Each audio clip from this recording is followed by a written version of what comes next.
Wenn es Nacht wird in Kiew.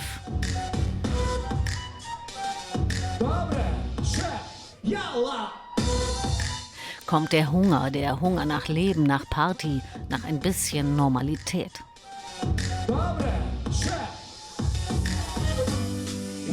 Jeden Tag lebe ich, als wäre es mein letzter, als gäbe es kein Glück. Wenn jemand fragt, habe ich morgen keine Zeit, schreit meine innere Stimme, singt krass. Ein ukrainischer Künstler, ein Konzert im Beletage-Club mitten in Kiew, gut besucht, denn jeder Tag könnte tatsächlich der letzte sein. Good health to you, fellow Ukrainians. I have just finished speaking with the students and educational staff of Yale University, one of the leading universities in the US and the world. Its graduates have a significant influence on decision-making, political, business, at the level of public and international organizations. It is with appeals like this to representatives of Yale University that we expand the circle of those who understand what is happening in Ukraine and help us protect freedom. The Minister of Defense of Russia, Sergei Shoigu, continues to scare the leaders of law enforcement agencies of other countries by the information that Ukraine is allegedly preparing provocations using a dirty bomb. Well, Iranians living in Ukraine are demanding that their government stop supplying Russia with attack drones. Ukraine says that it's shot down hundreds of Iranian drones launched by Moscow. You're about to see a powerful explosion.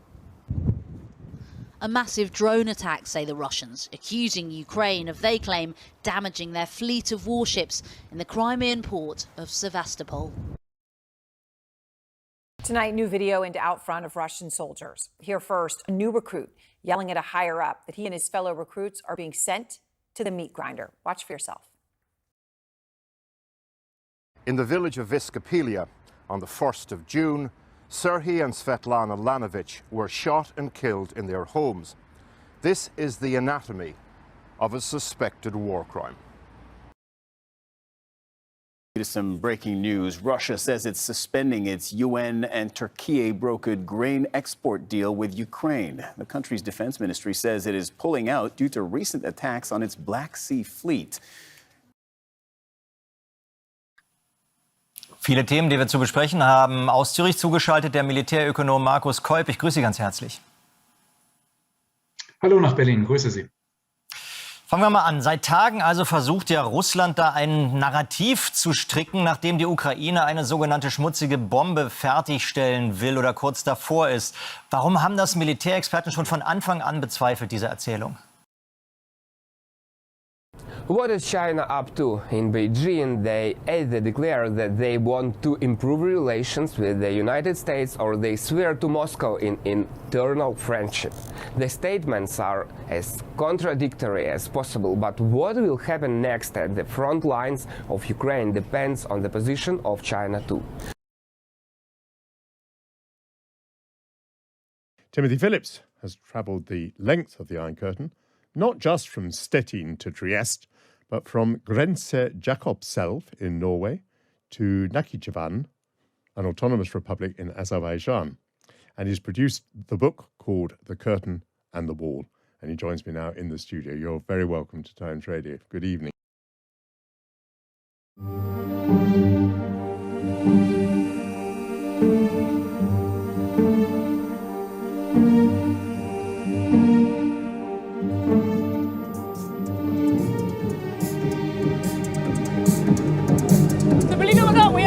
Ukraine right now. This is the outskirts of Kiev. For a lot of these people here, it's been months and months since the war started. So these guys have been able to get out, to relax, to release themselves, to escape everything that's going on in this country right now. And they're really, really down to party. Ukraine is asked, are you ready for the nuclear end of the world? And Ukrainian answers, yes, I am ready and I have plans for 6 months afterwards.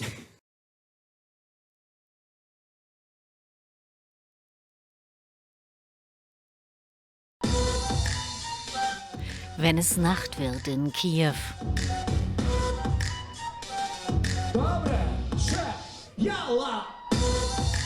Kommt der Hunger nach Leben, nach Party, nach ein bisschen Normalität.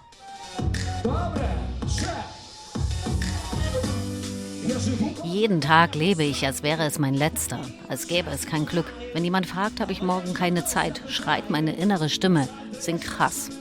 Ein ukrainischer Künstler, ein Konzert im Belletage Club mitten in Kiew, gut besucht, denn jeder Tag könnte tatsächlich der letzte sein.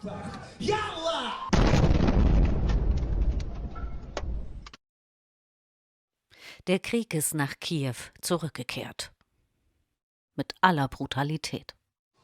Jedes Fähnchen hier am Maidan steht symbolisch für einen Toten. Und trotzdem muss das Leben ja irgendwie weitergehen. Bilder vom Wochenende. Eine Stadt zerrissen zwischen Angst und Alltag. Jedes Mal, wenn ich morgens aufwache, checke ich sofort das Handy und die Kriegsnachrichten. Und natürlich schmerzt es in der Seele, wenn man an all diese Menschen denkt. Wenn man weiß, was Beschuss ist, man hört das. Und dass die anderen das ähnlich erleben. Das ist furchtbar. Nun ja, was sollen wir denn machen? Wir sprechen mit Freunden, wir besuchen einander. Wenn es ganz schwierig wird, sind wir zusammen. Wenn man dann mal einen Moment der Ruhe hat, versuchen wir einfach nur, beieinander zu sein. Jana Rowinska ist auf dem Weg zur Arbeit. Die 27-Jährige ist Managerin des Cafés Dupla. Ein beliebter Treffpunkt auch von Helfern in der Hauptstadt. Besonders für die jungen Menschen hat sich das Leben seitdem verändert. Es hat zum ersten Mal in Kiew mitten im Stadtzentrum Explosionen gegeben. Ich denke, es ist immer furchtbar, wenn es Explosionen gibt. Es war genau zu der Zeit, wenn alle Menschen zur Arbeit gehen. Alle sind im Auto unterwegs. Die Bilder davon, meine ich, die sind dann 10 Minuten später da gewesen, mit den brennenden Autos. Und dann realisiert man, dass die Freunde betroffen sein könnten. Und man weiß es nicht wirklich. Und dann fängt man an, in den Chat zu schreiben und man fragt, bist du okay? Und jeder schreibt, mir geht's gut, ich lebe. Das ist etwas, das ist mir so zum ersten Mal passiert. Das möchte ich nie wieder so erleben.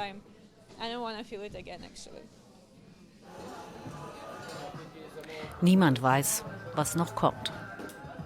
Und trotzdem muss das Leben weitergehen. Für alle hier im Café Dupla. Ich mache mir um mich selbst keine Sorgen. Ich fürchte mich nicht. Wenn ich sterbe, sterbe ich. Das ist alles. Ich weiß nicht, was danach kommt. Ich mache mir Sorgen um meine Familie, um meinen Partner, um meine Katzen. Täglich gibt es derzeit in Kiew Alarm. Manchmal mehrmals in der Nacht, manchmal nur für ein paar Minuten, manchmal stundenlang. Die Situation beschäftigt Jana sehr. Ich möchte keine russischen Menschen auf unserem Gebiet sehen. Ich will, dass alle Gebiete, dass unser Land so wird wie vorher.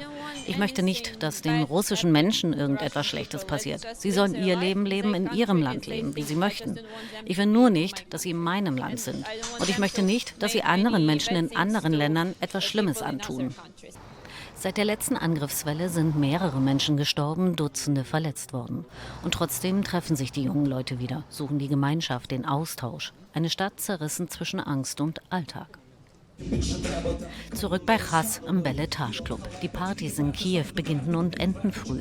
Ab 23 Uhr gilt die Ausgangssperre.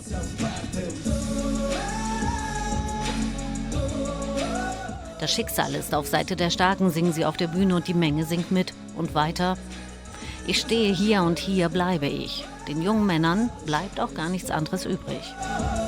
Und spätestens nach dem Wochenende müssen sie alle wieder zurück an ihren Arbeitsplatz oder sogar zurück an die Front. Es hebt die Moral und den Kampfgeist. Vor allem, wenn man diese Unterstützung sieht. Wenn der Slava Ukrainer singt, den Soldaten dankt, das hebt die Stimmung auf jeden Fall.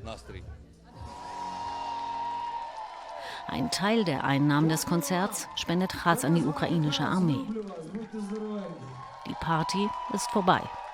Der Krieg aber bleibt.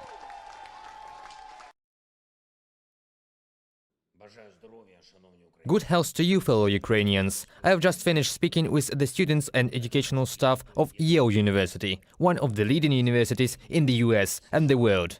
Its graduates have a significant influence on decision-making, political, business, at the level of public and international organizations.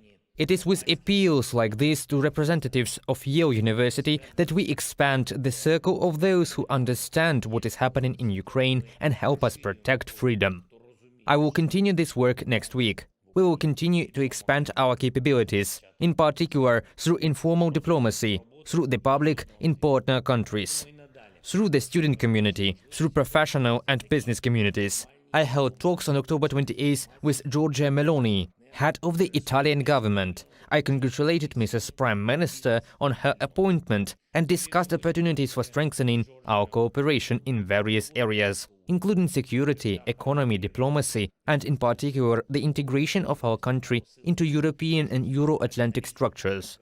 I held several meetings with the military regarding the current situation on the front line, our active actions.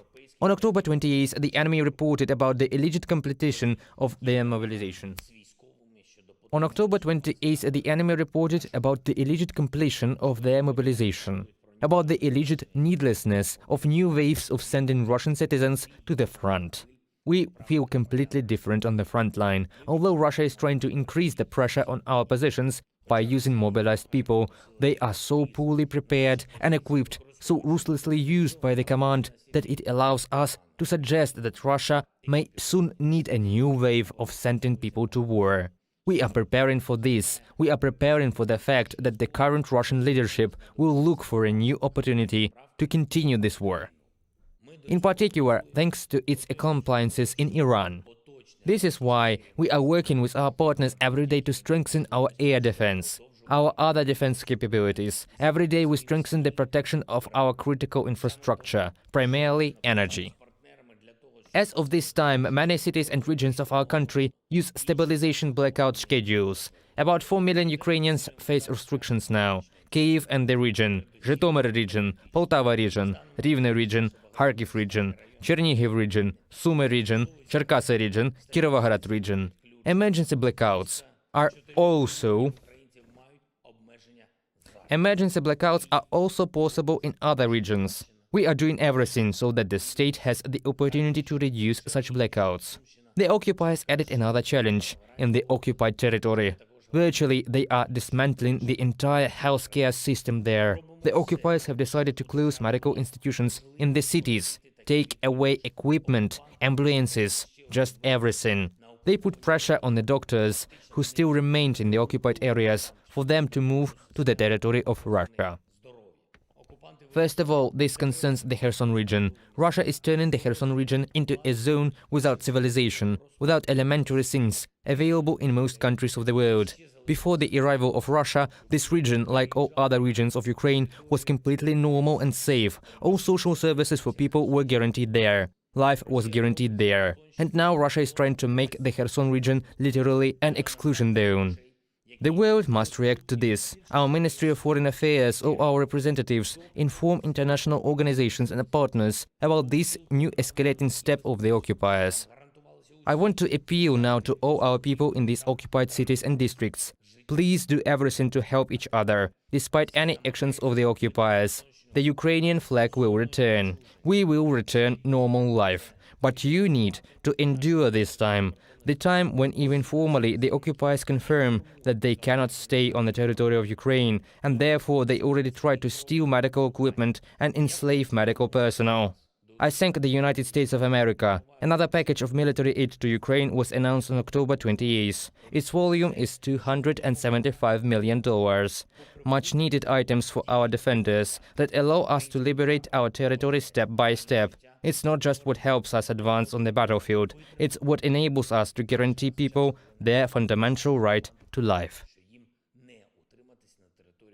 On October 28th, I want to thank Canada, our long-standing and sincere partners, for an unprecedented act regarding the issue of Canada's sovereign bonds, all funds from the placement of which will be directed to help Ukraine. The amount is $500 million. And these bonds will be available for investment not only in Canada, but also all around the world. This is an extremely powerful example for all our partners. Canada is the first country to offer such a support tool. Thank you, Justin, Mr. Prime Minister, thank you. Hristya Freeland, a true friend of Ukraine. Glory to all who helps Ukraine to fight for freedom. Glory to all our heroes. Glory to Ukraine. The Minister of Defense of Russia, Sergei Shoigu, continues to scare the leaders of law enforcement agencies of other countries by the information that Ukraine is allegedly preparing provocations using a dirty bomb. On October the 26th, after phone calls to the Ministers of Defense of France, Turkey, the United States and Britain, Shoigu also called to the ministers of India and China. Russia has even initiated a meeting of the United Nations Security Council to discuss the dirty bomb without providing any evidence for these accusations. Meanwhile, there are reports that the so-called dirty bomb may have been tested for years by Russia itself. Sects, criminal groups and terrorists do not dare to use them only because the effect of the impact is absolutely unknown. It can be known and studied only as a result of a long series of expensive and dangerous experiments. The only country that has such experience is Russia. On the islands of Lake Ladoga in the immediate vicinity of Leningrad, they've been carrying out the experiments with dirty bombs for almost 30 years. Alexander Nevzorov, Russian opposition journalist on Telegram. There were two moments. They had an accident at the Mayak Production Association, which was engaged in the processing of fuel and radioactive waste, and then the famous spread of Ruthenium-108 was recorded by the whole world. Then in the north, they closed sea and trade routes. We're testing something there, but they never admitted what they were doing there exactly. However, 5 employees of Rosatom died during the tests. Information about the dirty bomb began to appear frequently in the media at the beginning of the century. After the attacks in the United States on September the 11th, 2001, there was fear that Al-Qaeda would try to use the so-called dirty bomb in terrorist attacks. The dirty bomb is more of a Cold War cliché, experts say. The bomb itself is a dynamite with the addition of radioactive substances. In the event of an explosion, the substances scatter around, infecting the territory. This is not a nuclear weapon. Nothing like that has ever been used. This is not the first time Russia has blamed Ukraine for no reason. The Russian Federation is working very closely with Iran. A virus information about dirty bombs are from somewhere there. As a rule, it is terrorist organizations that use nuclear material. I have been hearing this dirty bomb hysteria since 2017. The Russian Federation once dispersed another fake, that the State Inspectorate handed over highly active elements to the National Guard of Ukraine or other law enforcement agencies for sabotage in the Donetsk and Luhansk regions. Experts say that in Ukraine, which has several nuclear power plants, there really is spent nuclear fuel. That is not a secret. The level of its enrichment, though, is not high, and all waste is under the control of the International Atomic Energy Agency, and Russia has many times more resources for making a dirty bomb. For example, about 6% of the world's uranium deposits, and now a nuclear waste storage facility at the temporarily occupied by the Russian army Zaporizhzhia NPP. According to the previous agreements, Ukraine transferred its nuclear fuel to the Federation. They also have a lot of power plants. They have unique technologies. They are the only ones who have fast neutron units. No one in the world has such technology. They even accepted our fuel until 2021. The Russians accepted heat from our power plants. They could extract valuable elements that are formed during the operation of the nuclear fuel in the core. The Pentagon said that an attempt to blame Ukraine for something was just a far-fetched reason for a possible escalation in the war unleashed by Russia. NATO has called the calls of the Minister of Defense of Russia, Shoigu, absurd. We're also seeing Russia accuse Ukraine of preparing to use a radiological dirty bomb. This is absurd. Allies reject this blatantly false accusation, and Russia must not use false pretexts to escalate the war further. If Moscow says that Ukraine is preparing something, then Russia has prepared it for a long time, President of Ukraine Volodymyr Zelenskyy emphasizes. Everyone is afraid that there is a nuclear threat, you know? Yes, lately everyone has been talking about some kind of dirty bomb. So all this rhetoric comes from the Russian Federation. The threat is from them. They have occupied our nuclear power plant. They've threatened to occupy and undermine the hydroelectric power plant. We have what we have. Analysts are sure that the new accusations of Ukraine are connected with the next defeat of the Russian army on the battlefield. Russia has threatened the destruction of the Chernobyl nuclear power plant, the catastrophe at the Zaporizhzhia nuclear power plant. It threatened with tactical nuclear weapons when the Kharkiv region was liberated. And whenever Russia feels that it is losing the occupied territories, it cannot cope with conventional methods, that is, the conduct of hostilities. However, Foreign Affairs Minister Dmytro Kuleba declares that Ukraine remains a loyal party to the Treaty on the Non-Proliferation of Nuclear Weapons. Kyiv does not have any dirty bombs and its acquisition is not planned. Reported by Dana Kolesnik, Yulia Bazborodko, UATV News. Well, Iranians living in Ukraine are demanding that their government stop supplying Russia with attack drones. Ukraine says that it's shot down hundreds of Iranian drones launched by Moscow. Tehran insists that it is not providing Russia with the weapons. The blood of Ukrainians is on your hands. That's the cry from Iranian protesters in Kiev as Russia's drone attacks in Ukraine continue. Kiev's Western allies, including the European Union and the United States, claim Iran is supplying the weapons. This is especially painful for us, the Iranian people living here. The country we were born in and the regime now in power is sending drones to kill us, our friends and acquaintances in Kiev. Iran denies that it's producing the drones, which have become a key weapon for Russia. In the past month, the invaders have often used them to target crucial energy infrastructure. Ukraine has been pushing back. From September 13th, when the first Shahed 136 kamikaze drone was shot down, until today, we have shot down more than 300 Shahed drones.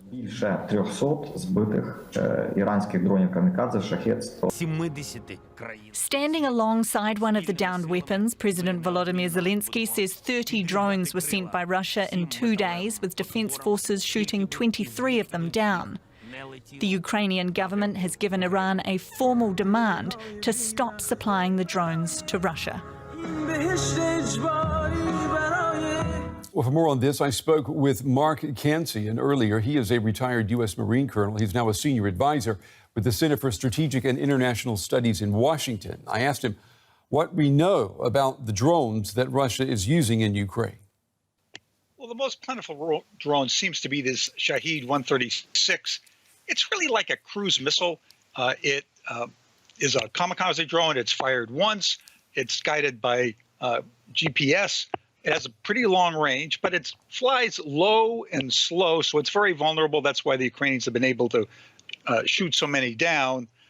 But Russia is using them because they're running out of cruise missiles. They fired many during the war. Their ability to produce more is quite limited, so they've gone to these Iranian drones.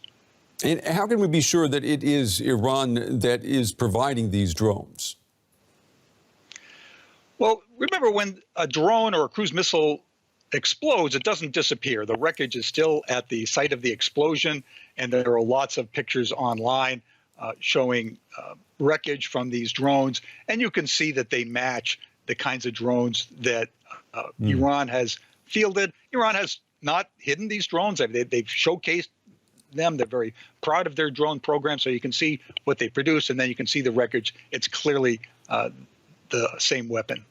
And if this is true, then obviously we've got Iran violating the arms export embargo that the West has imposed upon it. But what does this tell us about Russia, the fact that Russia is turning to Iran for weapons? Well, Russia is hard up for munitions. Ukraine is getting them from the United States and NATO, but Russia doesn't have a very good source. They've gone to North Korea. Now they've gone to Iran. They can produce some domestically, but very limited. We have to keep in mind that wars require a continuous stream of weapons and munitions to keep armies in the field. Ukraine has its supplies from U.S. and NATO. Russia is scrambling to keep its army supplied. And Russia says that it has completed its call-up of up to 300,000 military reservists. So what does that mean then overall for Russia's strategy in Ukraine right now? I mean, is this the final call-up reservists that Russia can pull from? Well, first, I doubt that they've called up all 300,000. That would double the size of their army. I know Shoigu made that claim. Maybe they've sent out notices, but it takes a lot of time to call that many reservists up, given the small size of the Russian army beforehand.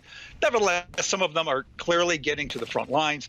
The Russian intention is to beef up its forces. They've taken a lot of casualties. Many units were ground down, way under strength. Bringing in these additional personnel will bring these units up to strength.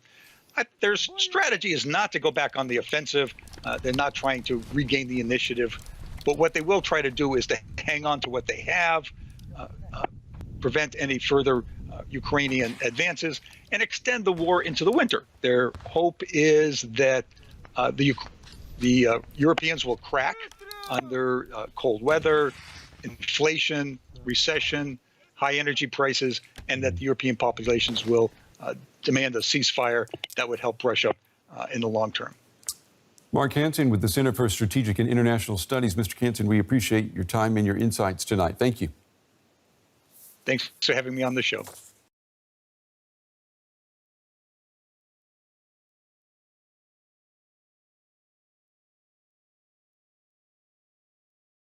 You're about to see a powerful explosion. A massive drone attack, say the Russians, accusing Ukraine of, they claim, damaging their fleet of warships in the Crimean port of Sevastopol. While these are murky waters, what is clearer, Crimea is extremely symbolic and a strategic site for President Vladimir Putin. It was illegally annexed by Russia from Ukraine back in 2014. This has undoubtedly hit a nerve in Moscow. Today at 4:20 a.m., the Kiev regime carried out a terrorist attack on Black Sea fleet ships and civilian vessels on the outer and inner harbours of the Sevastopol base station. The attack involved 9 unmanned aerial vehicles and 7 autonomous marine drones. Because of the measures taken by the Black Sea Fleet's ships, all the aerial targets were destroyed. As Russia claimed they began this counterattack from the skies above the port. While Ukraine have not admitted any involvement, as they rarely do on claims made by Russian authorities in Crimea, this video appears to show an unmanned naval vessel. Its magnitude has, however, been felt from all sides, as the diplomatic war of words intensified. Without providing evidence, Russia then singled out British troops, accusing them of being involved not only in today, but in last month's attack on the Nord Stream gas pipelines. According to available information, representatives of this unit of the British Navy took part in the planning, provision and implementation of a terrorist attack in the Baltic Sea on September 26 this year, blowing up the Nord Stream 1 and Nord Stream 2 gas pipelines. And in a stormy exchange, the UK's Ministry of Defence responded. This is about as on the nose as it gets in military speak, accusing Russia of resorting to peddling false claims of an epic scale to detract from what they called their disastrous handling of the illegal invasion of Ukraine. More uncharted waters now lie ahead. Well, Ukraine has accused Moscow of engaging in yet more primitive blackmail. Our Foreign Affairs correspondent Porrick O'Brien is in Dnipro. Porrick. Jackie, some of the more reliable pro-Russian military telegram channels are reporting today that one of the ships that was struck in what Minnie was talking about in the report there, that one of those ships was called the Admiral Makarov. Now, that's the flagship of the Russian fleet in the Black Sea. Those telegram channels are also saying that its radar system was damaged. That's significant on 2 fronts. First of all, it's the flagship, and the last flagship, the Moskva, sank famously in April. But in terms of the radar systems, the Russians launched cruise missiles from the Admiral Makarov, cruise missiles that we've seen wreak devastation on the civilian infrastructure of Ukraine recently. So that is why this is potentially significant militarily. Beyond the battlefield, if you like, though, it has other significance. You spoke about the grain deal earlier. Remember, this was a deal brokered between Turkey and brokered by Turkey and the UN, I should say, back in July. It allowed grain to be exported back out of Ukrainian ports like Odessa. Remember, the World Food Programme buys something like half of its grain from Ukraine. So Russia has officially said it's withdrawing from that deal. There were problems with the deal already, but this is an official announcement that they are withdrawing. And that is a big issue for particularly developing countries. Expect in the weeks and months to come more talk, warning of food crises and potentially famine in developing countries. Warwick, thanks very much. Well, meanwhile, Ukraine has warned citizens to expect even longer blackouts after more energy infrastructure was damaged by Russian attacks. Officials have urged millions of refugees not to try returning until after the winter to avoid putting strain on limited resources. But after months of war, some have managed to go back for a few days to see relatives and check up on their homes. We travelled with one young English teacher. She made the risky journey back to Kharkiv in eastern Ukraine. Returning home, not sure what she will find. Svetlana Pristupa fled her home in Kharkiv back in March when the city was under relentless attack by Russian forces.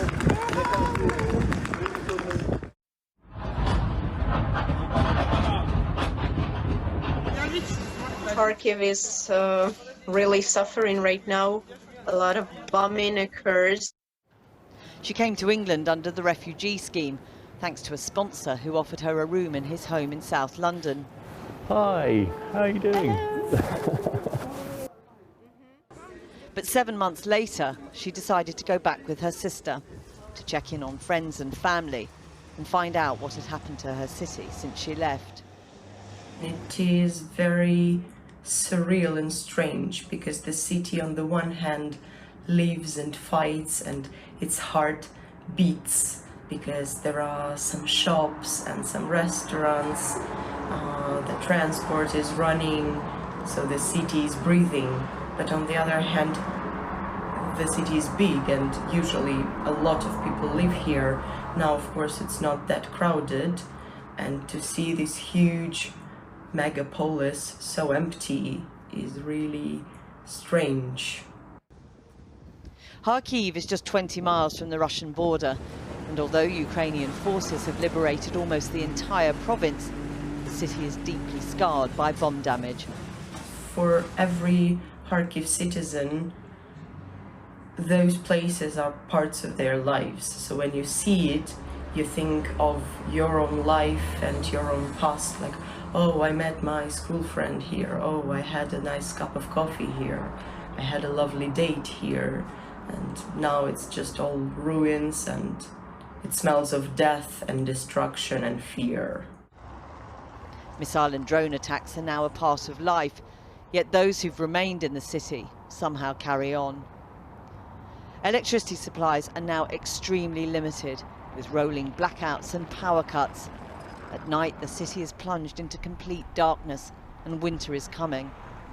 But Svetlana is looking forward to the time when she can move back home for good. I'm so worried about people who are still here, my close ones, but I think they're really made of steel, because I would be so scared every minute. I hope that they don't have so much stress, and I'm really looking forward to our victory. To go back home as well. I miss this place, I love it so much.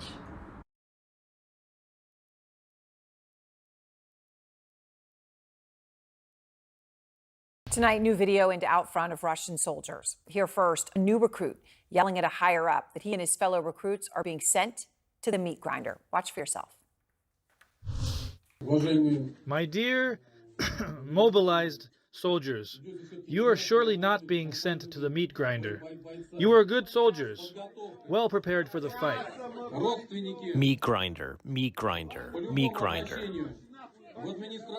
Should you or your relatives have any queries, maybe with regard to those who are still training, they can address the district administration. Well, why don't you explain it to them, to my parents? Meat grinder, meat grinder, meat grinder. You saw that for yourself. I mean, it's incredible to think of this happening.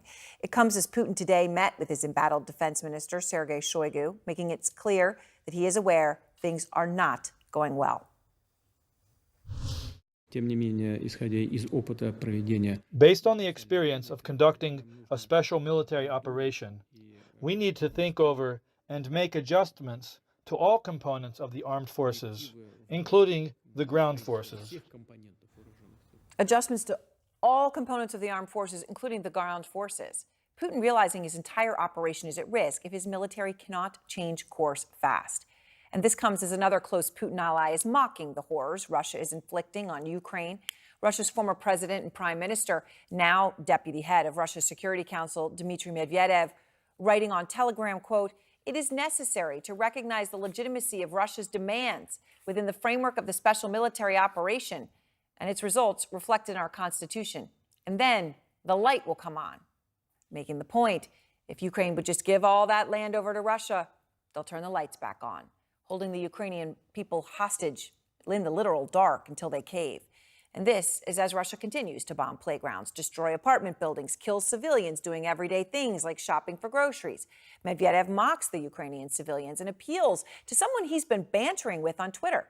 Today, tweeting at the new owner of Twitter, Elon Musk, quote, "Good luck, Elon Musk, in overcoming political bias and ideological dictatorship on Twitter, and quit that Starlink in Ukraine business."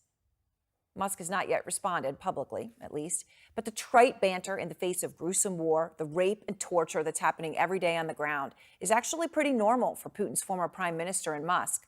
Last week, Medvedev and Musk had a jovial back and forth on Twitter. Medvedev tweeted a nasty joke at the former British Prime Minister Liz Truss, to which Musk replied, quote, "Pretty good troll, to be honest," then added, "BTW, how's it going in Bakhmut?" Musk's choice of city was notable. Bakhmut is a Ukrainian town where Russian forces have been making small and steady gains. And Medvedev replying, "See you in Moscow on Victory Day!" Exclamation point. All this after Musk also tweeted a so-called peace plan for Russia and Ukraine, a plan that tracked with exactly what Putin wants. It's all a very dangerous game, as the former CIA Director John Brennan told me when I spoke with him recently about Elon Musk's involvement. He's made a number of very sorely misguided and I think harmful statements about Ukraine and Russia. I do think that Elon Musk needs to be very, very careful about what he's saying because the future, I think, of Ukraine really may hang in the balance. The future of Ukraine and the lives of so many Ukrainians and Russians, all hanging in the balance. Fred Pleiken is out front in Odessa tonight. And Fred, what is the latest on the ground there tonight? Hi there, Aaron. Well, still a lot of really heavy fighting going on the southern front, especially towards that town of Kherson. And one of the things that the Ukrainians are saying is they say that the Russians have already put about 1,000 of those newly mobilized recruits on the front lines, obviously right now facing off with the Ukrainians. And the spokeswoman for Ukraine's Southern Military Command, she told me that the Ukrainians believe that a lot of the senior Russian officers have already left that area, essentially leaving a lot of those recruits there. And the Ukrainians believe those recruits are little more than cannon fodder because, of course, they really don't have very much in the way of experience, especially on a complex front line like the one that you have in southern Ukraine. At the same time, the Russians continuing to launch those Iranian-built and Iranian-supplied drones. The Ukrainians are saying that since mid-September, when the Russians started using them, they've already shot down more than 300 of those drones. Of course, there are still a lot of those drones that do get through, and they're wreaking havoc on Ukraine's energy system. A lot of Ukrainian towns, especially in the center of the country, still having to ration electricity, Aaron. All right. Thank you very much, Fred, tonight from the ground. And also tonight, the battle to oversee Putin's war is getting even uglier. The man known as Putin's chef, I mentioned him, Yevgeny Prigozhin, who runs a brutal private army, is now challenging Putin's Minister of Defense, Sergei Shoigu. Melissa Bell is out front. At a war council plotting Russia's next moves in Ukraine, a taunt to the Russian army's top brass. Leak away so they know we're not just picking our noses here. The head of the Wagner mercenary group, Yevgeny Prigozhin, is now believed to have confronted Vladimir Putin himself about the mismanagement of the war, according to American officials.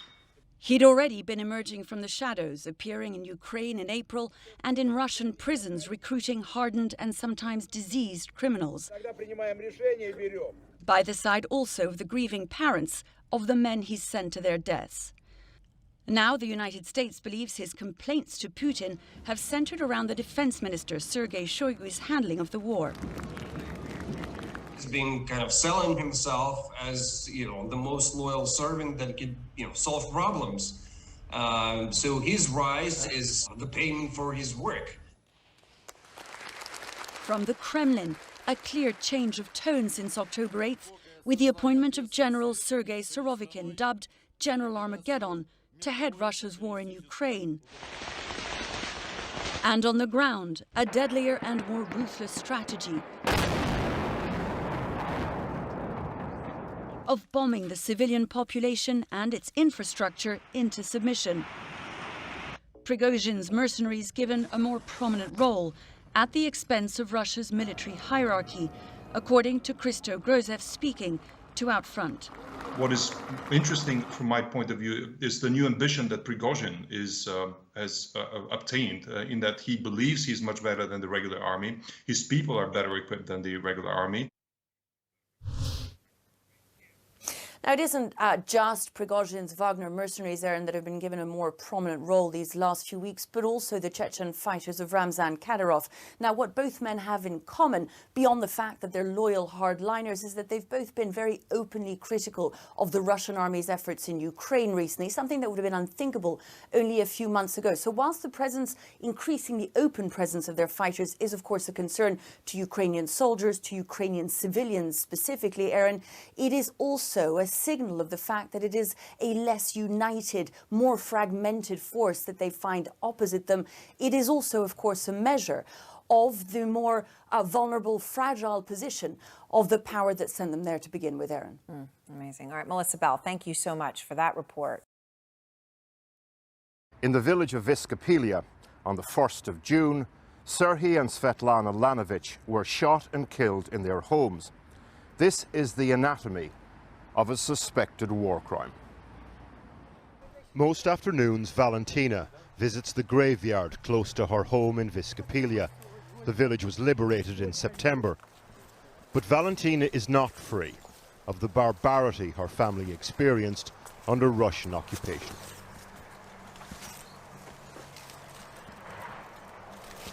These are the graves of her daughter Svetlana and her husband Serhiy, shot dead in their own home.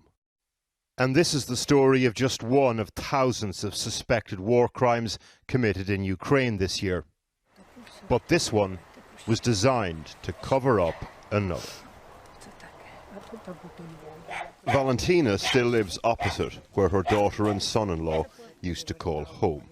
Вона була доброю людиною. Що Сережа такий? Поклав Сережа із двох вони такі, де яке горе, чи де що-небудь знайомих, вони завжди. Serhiy was a retired police officer but worked part-time in social care in the village. Svetlana ran the pharmacy here. After the Russians took Viskapelia, the couple used to risk their lives by cycling along this path to a neighboring liberated village, Zelenodolsk. It was here, back in June, where we first heard about their story. They came here for medicine, for food products, not only for their family, but for everybody on their street in the Viskapelia village. The journey home and back into occupation was about 10 miles. Again and again, Svetlana and Serhiy ran the gauntlet of Russian checkpoint guards. Why? To bring medicine back to the sick and elderly of their village. This was Svetlana and Serhiy's house. Russian soldiers were regular visitors here.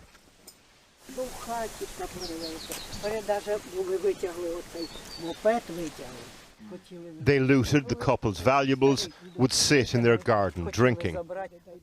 But then, according to her family, one night at the end of May, one of the soldiers raped Svetlana. After the rape, the couple decided to complain to the Russian commander in the village. We don't know why they decided to do this, perhaps some sort of residual faith in institutions, even occupying ones. But friends of the rapist got wind of the fact that the couple had complained. At around 7 o'clock in the morning on the 1st of June, 2 Russian soldiers showed up to the crossroads here, just outside the village. They were shouting, they were shooting in the air. One of them separated, and then neighbors could hear him shout, "Это здесь, я ее нашел." Yulia, who lives opposite, witnessed what happened next. Я почула, як він каже: "Молись, ставай на коліні, признавайся." А вона кричить: "Я нічого не бачила, я нічого не бачила." Оце їй були слова. Все. Потім були вистріли опять. They shot Serhiy first, then they shot Svetlana. Вона вскрикнула, після того якась опять розмова була, і ще були вистріли. І після того все затихло, просто все затихло. Svetlana's mother heard the shots, was one of the first on the scene once the soldiers had left. Як вискочили, біжу, кричу: "Доця, доця", як я добігла сюди, як побачила залито кров, я поняла, що вони вбиті вже все. Standing on the spot where her daughter was killed, Valentina remembers that there were roses on the ground by the body. It appeared her daughter was picking them just before they shot her. Де їй були цвіти. Вона лежала, і тут де їй були рози. Вона, да, ну, отак вона ж впала сюди. Sometime later, a Russian commander told Valentina that the soldiers involved had been shot. We have no way of verifying this. Ukrainian prosecutors are investigating what happened here. Different people will have different memories of Svetlana and Serhiy. Valentina will have some of the most vivid ones. Others who they helped may travel along this road and remember the husband and wife on their bicycles with their bags full of medicine, cycling back home again, in tandem, side by side. Warwick O'Brien reporting. Well, joining me now is Nigel Pavoas, a British prosecutor who leads an international team investigating alleged war crimes in Ukraine. And you have just come back from exactly that village. Yes, it was a week ago. I was in Vescopilia and neighbouring villages in the Kherson region. And what were you doing there? Well, we were part of a mobile justice team, both Ukrainian and international, going down to the newly liberated areas to investigate and scope the amount of sexual violence that's taken place there. So one of my questions was going to be, this is one story, one terrible story, but how likely is it to be common in Ukraine? Well, unfortunately, we're obviously seeing more and more of these types of crimes, and if it's possible, even worse than this type of crime. And it's taking place across the newly liberated territories, as indeed it took place back in March in the Kiev region when that was occupied by Russian troops. I mean, what are people telling you on the ground? Because we know in other conflicts across the world, rape has been used in a terrible way as a strategic weapon, if you like. Is there evidence, do you think, from what you are seeing, what you are hearing, that that is happening in Ukraine? Well, what I can say is there is a strong pattern emerging of sexual violence across the entirety of occupied Ukraine. So it does start to suggest that. Obviously, as investigators and prosecutors, we have to keep an open mind. But certainly, the degree and the spread of crimes we're seeing does start to suggest that, yes. Now, we know that this incident, you can't talk about it specifically, but Ukrainian prosecutors are looking at it to see whether it is evidence of a war crime. Of course, yeah. I mean, explain to us how you delineate a normal, terrible crime and something that could constitute a war crime in these instances. Well, if it's a soldier acting in an international armed conflict, then obviously they're not allowed to use sexual violence as people aren't in normal times. And it sounds like this is evidence of an execution as well. And obviously that is illegal, whether in wartime or not. So on the face of it, this is at least a direct perpetrator war crime. I mean, the Russians obviously continue to deny that they're targeting civilians. They continue to deny that they are not perpetrating war crimes. What do the prosecutors have to do to prove this and to see whether they, in the end, can get prosecutions?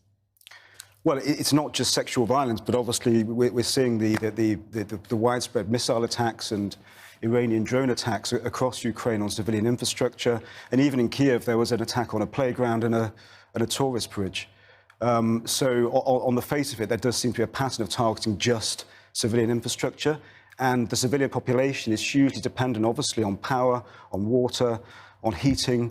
And that seems to be being cynically targeted across Ukraine as we... You've seen that happen as you've been going for months now. I've been extremely close to the explosions in Kiev and actually in the south when they have struck that civilian infrastructure, and it's shaken the place where I've been. It's literally shaken the roof off it.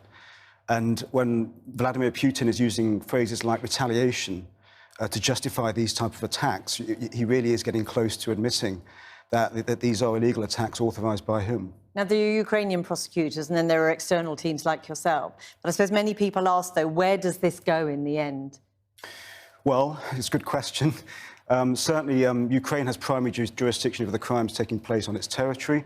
There will be prosecutions there, and we are working very hard to make sure there are high-level prosecutions in Ukraine. But, of course, we're also building large cases to help the International Criminal Court and cooperate with them, but also in the hope that one day there'll be an international tribunal where some of these big cases can be tried. I mean, how confident are you that that will happen? It's political, I think, as you know, the political will to actually set up that tribunal. But if it is, there's likely to be strong evidence of widespread atrocity crimes. And just in terms of a personal note, as I say, you've been travelling back and forth consistently. You're seeing the devastation and it's getting much more worse. It's becoming very difficult to live. There's obviously darkness in the streets now with the lack of electricity. There'll be a heating problem in the winter. There will be a big humanitarian problem, I think, over the winter with normal civilians in Ukraine. And it's really starting to feel quite scary, quite terrifying, I think, for civilians. And it's going to be a very long, hard winter, especially if these attacks continue.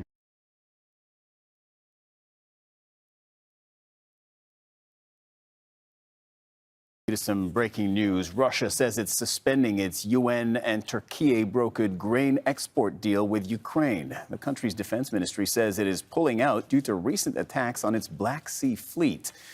Well, Harry Fawcett joins us from Kiev. Harry, I know it's early days. We haven't known this for very long, but what can you tell us around this news?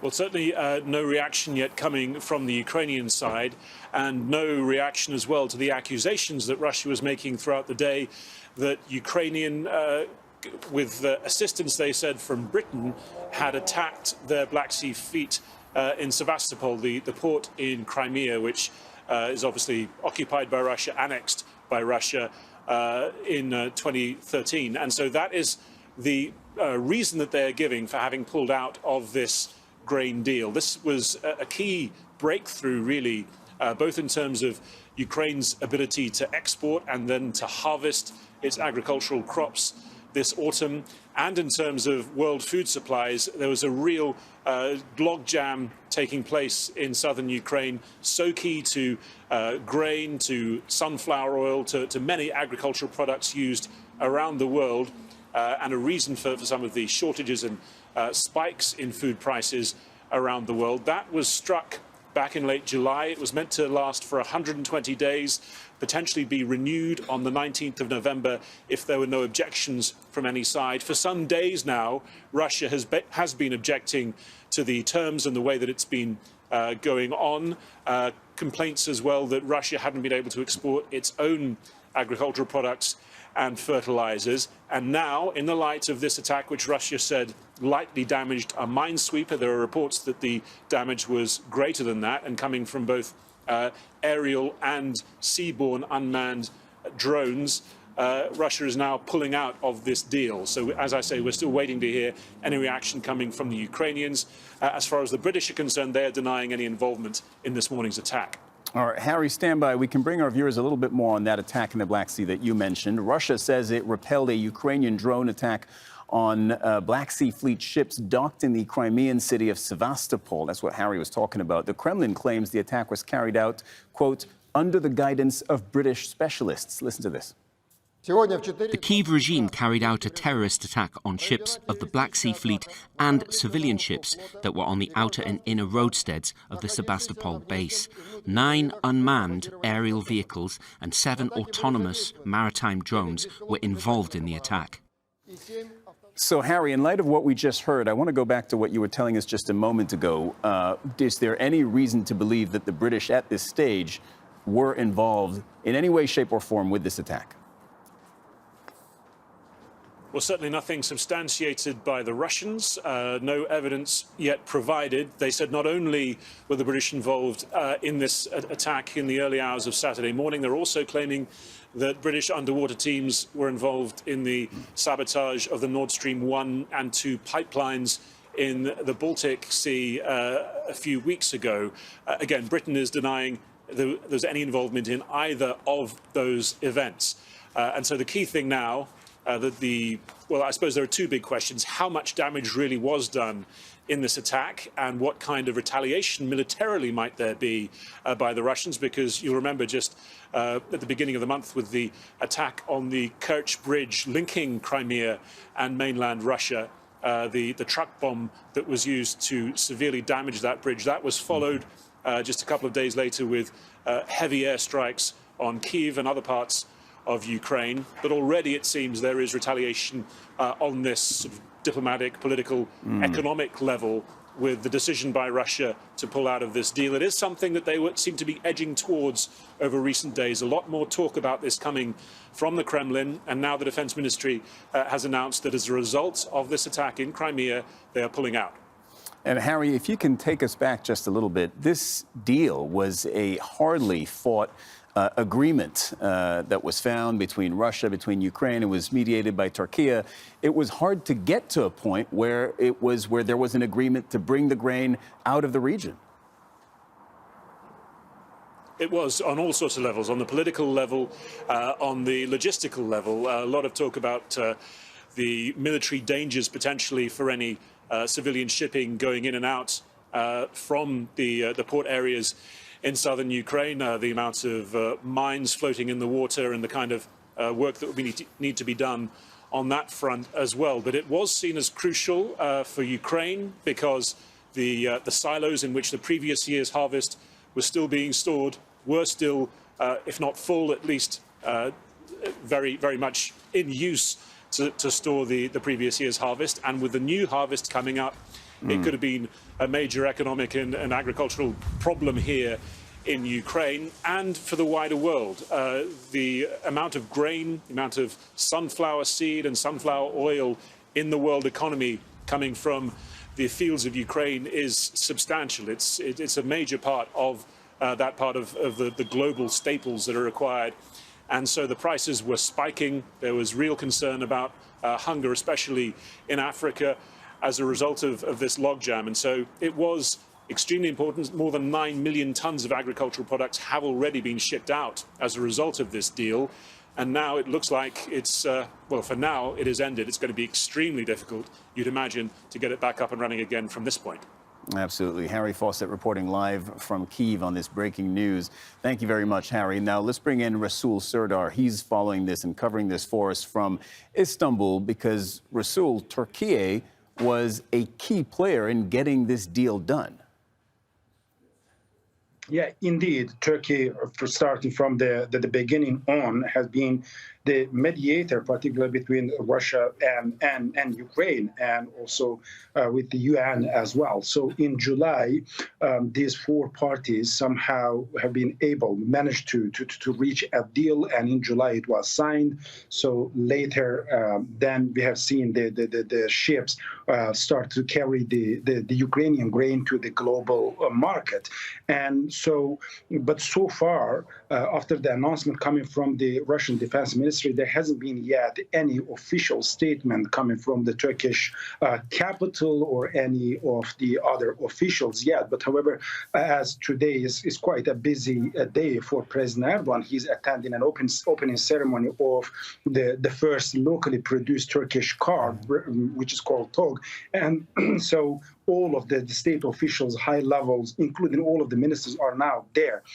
So probably right after that, you are going to hear the official reaction from Ankara. So the deal was reached in July, and simply the mechanism was being overseen by the United Nations. So according to that, the mechanism, according to the plan and the agreement that they have reached, the ships were carrying the Ukrainian grain through the Black Sea and taking it to Istanbul. And in Istanbul, there has been a center established just for that grains, and then from that center to the global market. But Russia by that time had one condition, that each of the ship that is going to leave any Ukrainian port must be suspected, must be investigated or checked by the Russian naval forces, and that has been accepted by Ukraine by that time.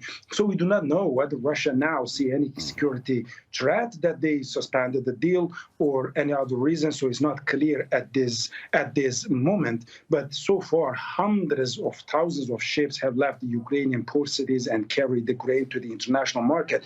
Something that Russia has been quite critical about, and also we have seen that it has resonated with President Erdogan as well from time to time. They were saying that these ships originally were planned to mostly carry the grain to the poor countries, underdeveloped countries, the vulnerable countries. But so far, more than half of them is going to the rich countries, European countries, and so on. That was a criticism toward how it was being practiced. But we do not know whether this is the reason that Russia is going to provide or not. As I said, so. It's going to be quite a huge blow to the global food security at this point, it seems so. But at this point, we also do not know whether Moscow had any discussion with Ankara in the way of getting to make this decision or not, or whether the United Nations have been notified about it or not. But so far, as I said, we do not have any official statement from Ankara yet. Absolutely. Rasul Serdar, look, we appreciate all the context around this breaking news here on Al Jazeera that Russia has just pulled out of a key deal that allowed for exporting Ukrainian grain via Turkey. Rasul, thank you very much. You'll keep us apprised of any developments in the coming hours, along with Harry Fawcett in Kiev. Appreciate all the reporting there. Viele Themen, die wir zu besprechen haben. Aus Zürich zugeschaltet der Militärökonom Markus Keupp. Ich grüße Sie ganz herzlich. Hallo nach Berlin, grüße Sie. Fangen wir mal an. Seit Tagen also versucht ja Russland da ein Narrativ zu stricken, nachdem die Ukraine eine sogenannte schmutzige Bombe fertigstellen will oder kurz davor ist. Warum haben das Militärexperten schon von Anfang an bezweifelt, diese Erzählung? Naja, es passt so in das übliche russische Vorgehen. Man bezichtigt den anderen dessen, was man selber plant. Also wir haben ja gerade die Bilder gesehen, das, was die Russen da zusammengeschustert haben, das kann man wirklich nur als dilettantisch bezeichnen. Es ist auch sehr bezeichnend, dass das über das russische Außenministerium verbreitet wurde, und zwar auf allen sozialen Kanälen. Das zeigt Ihnen nicht nur eine gewisse militärische Verzweiflung, die da besteht bei den Russen, weil offensichtlich haben sie außer dieser Angstkampagne, die sie da versuchen zu fahren, nichts mehr übrig.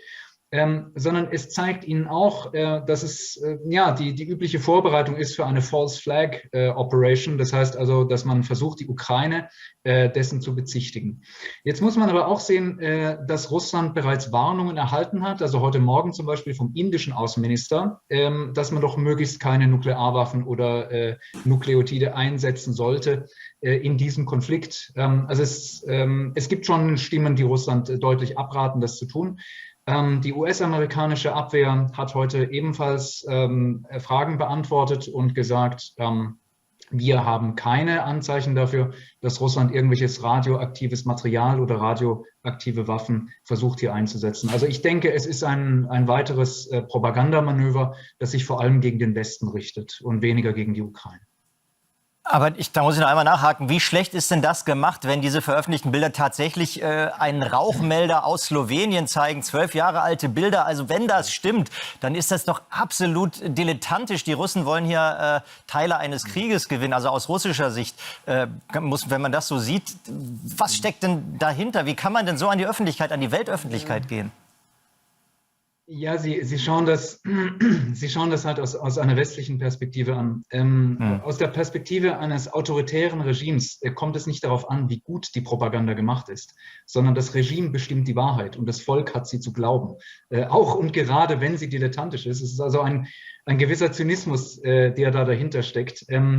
Es kommt nicht darauf an, ob das der Wahrheit entspricht oder nicht. Es kommt darauf an, dass diese Wahrheit von offiziellen Stellen verbreitet wird. Sie sehen da noch so ein bisschen die Reste der alten Sowjetkultur in diesem Denken der Silowiki, denen ja Putin auch angehört. Es kommt nicht darauf an, wer im Besitz der Wahrheit ist, sondern es kommt darauf an, wer vorschreibt, wie die Wahrheit zu interpretieren ist. Das ist eine Perspektive, die wir uns im Westen nicht gewohnt sind und wir lachen einfach drüber.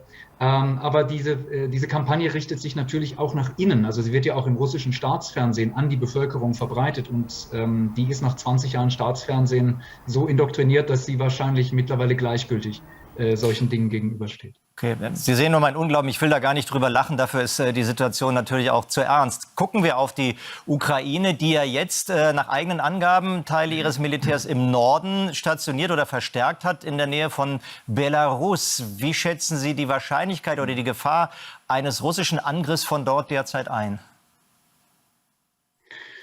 Ja, also ein russischer Angriff wäre es nicht. Also wenn, dann wären es eigentlich Stellvertreter-Truppen, also sprich die Truppen von Belarus würden dann ihre lokalen Streitkräfte nutzen, um vielleicht Ablenkungsmanöver zu starten. Also so zumindest die russische Fantasie. Ich glaube ehrlich gesagt, dass Lukaschenka, der Diktator von Weißrussland, da ein bisschen zu schlau ist für solche Aktionen, weil wenn Sie mal anschauen, in welchem Alter und Erhaltungszustand das Material der Weißrussen ist, dann wäre ein solcher Versuch geradezu selbstmörderisch. Es wäre der Untergang seines Regimes. Aber natürlich wirkt trotzdem die Drohung. Also man kann es ja militärisch gesehen nicht einfach außer Acht lassen, weil es könnte ja theoretisch möglich sein. Also muss man zumindest gewisse Abwehrtruppen dort stationieren. Und ich denke, das ist die Idee der Russen, quasi die Ukraine zu zwingen, Kräfte zu binden im Norden und Nordosten, damit diese Kräfte dann anderswo fehlen an der Front. Das entspricht aber nicht unbedingt der militärischen Realität. Diejenigen, die ausgedünnt und zunehmend ohne Logistik und ohne Treibstoff dastehen, das sind die Russen, nicht die Ukrainer. Also ich würde das als recht unwahrscheinlich und auch eigentlich als Täuschungsmanöver einschätzen. Ganz konkret warnt Russland jetzt davor, amerikanische Satelliten abzuschießen, oder man sagt, wir könnten das tun, weil die dem ukrainischen Militär wichtige Daten, insbesondere zur Aufklärung, liefern. Und das ist ja auch so. Tut sich da eventuell ein neues Konfliktfeld außerhalb dieses Krieges über dem ukrainischen Gebiet auf?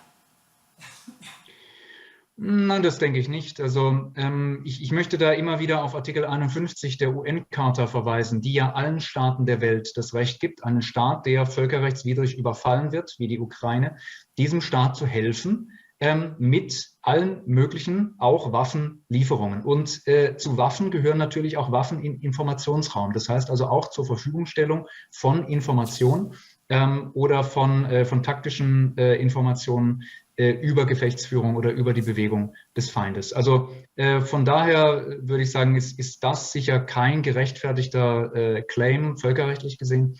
Man muss sagen, Russland ist technisch in der Lage, also zumindest glaubt man das unter westlichen Analysten, Satelliten im Weltall abzuschießen. Sie haben das, soweit ich mich erinnere, 2017 oder 2018 getan, und zwar mit einem alten russischen Satelliten. Den haben sie also nicht, wie man das üblicherweise macht, planmäßig aus dem Orbit ins Meer stürzen lassen, sondern sie haben ihn mit einem Laser quasi abgeschossen und da geplant abstürzen lassen. Das wurde damals als Provokation verstanden. Es war wohl eher so als technologische Demonstration gedacht. Wenn die Russen allerdings so dumm sein sollten, das mit amerikanischen Satelliten zu tun, dann würden sie höchstwahrscheinlich eine Gegenreaktion der USA provozieren. Insbesondere, wenn sie so dumm sein sollten, das mit militärischen Aufklärungssatelliten zu tun. Also auch da würde ich sagen, zunächst einmal Propaganda, zunächst einmal die üblichen lauten Töne. Aber wenn sie es wirklich tun, können Sie sich vorstellen, es würde eine entschlossene Reaktion der USA nach sich ziehen. Und ich glaube, das ist das, was Russland sich am allerwenigsten im Moment leisten kann. Herr Keupp, dann schauen wir nämlich noch mal auf das aktuelle Geschehen in der Ukraine. Wo können die Russen überhaupt noch aus ihrer Sicht Gewinne verbuchen? Und Sie sind Militärökonom. Wie viele Soldaten hat Russland überhaupt noch? Der Herbst, der Winter steht bevor. Und da gibt es ja offenbar große Personalprobleme. Also Gewinne können sie nicht verbuchen. Die einzige russische Offensive, wir haben das kurz in Ihren Bildern gesehen, fand in den vergangenen Wochen südlich und südöstlich der Stadt Bachmut statt. Das sind aber weniger die regulären russischen Truppen, das ist vor allem Prigozhins Söldnerarmee, also die Wagner-Truppe, die da angreift. Allerdings werden sämtliche Vorstöße, die die Wagner-Truppe da vorträgt, seit September von den Ukrainern abgefangen. Und das ist die einzige Situation an der gesamten Front, wo Russland noch irgendeine lokale Initiative hat. An allen anderen Fronten ist Russland mittlerweile in der Defensive. Wir haben kurz die Bilder gesehen aus Kherson, wo die restlichen Truppen, die hier noch westlich des Dnepr stehen, sich eingraben im Moment. Das heißt also nicht aktiv vorgehen, aber auch nicht wirklich was machen können. Und die Ukrainer machen im Moment einfach das, was wir da bei dem brennenden Tankzug gesehen haben, sowohl im Donbass als auch in Kherson. Sie nehmen die russische Logistik heraus, wie sie es ja schon den ganzen Kriegsverlauf eigentlich getan haben. Das heißt, am Ende werden da Truppen stehen, die im Prinzip ohne Versorgung sind, ohne Treibstoffe und die dann langsam aufgerieben oder gegen den Dnepr bzw. Dnipro gedrückt werden.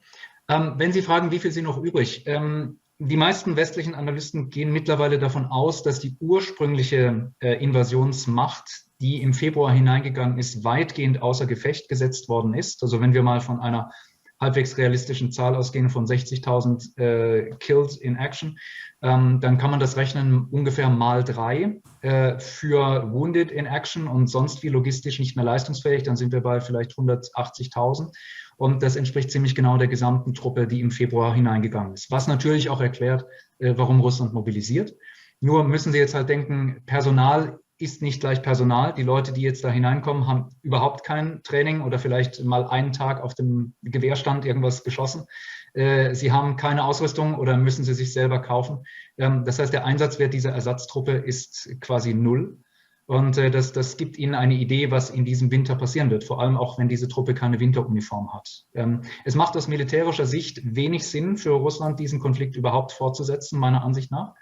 Aber wir haben es auch hier nicht mit Akteuren zu tun, die unbedingt militärisch rational handeln. Und die Folgen dieses Handelns, werden sie sich dann selbst zuzuschreiben haben müssen. Ganz hochinteressante Analyse. Ich bedanke mich ganz herzlich bei dem Militärökonom Markus Keupp und viele Grüße, vielen Dank nach Zürich. Gerne. Schönen Abend noch.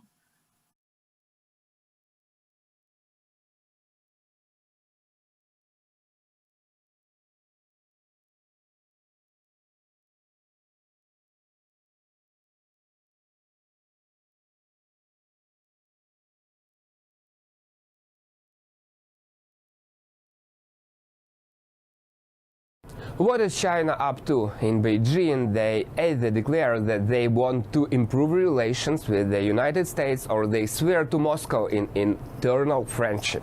The statements are as contradictory as possible, but what will happen next at the front lines of Ukraine depends on the position of China too.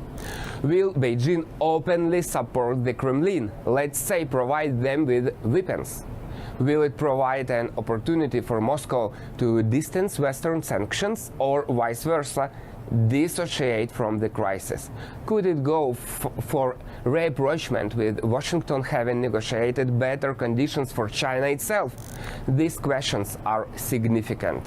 I'm Alexei Matsuka. Let us figure it out together. If in the case of Washington, Moscow and Kiev, who is a friend and who is an enemy, declare without hesitation, then China's position has to be decoded by both diplomats and politicians. Not just translated from Chinese, but also we must try to understand the secret meaning and evaluate all possible pitfalls.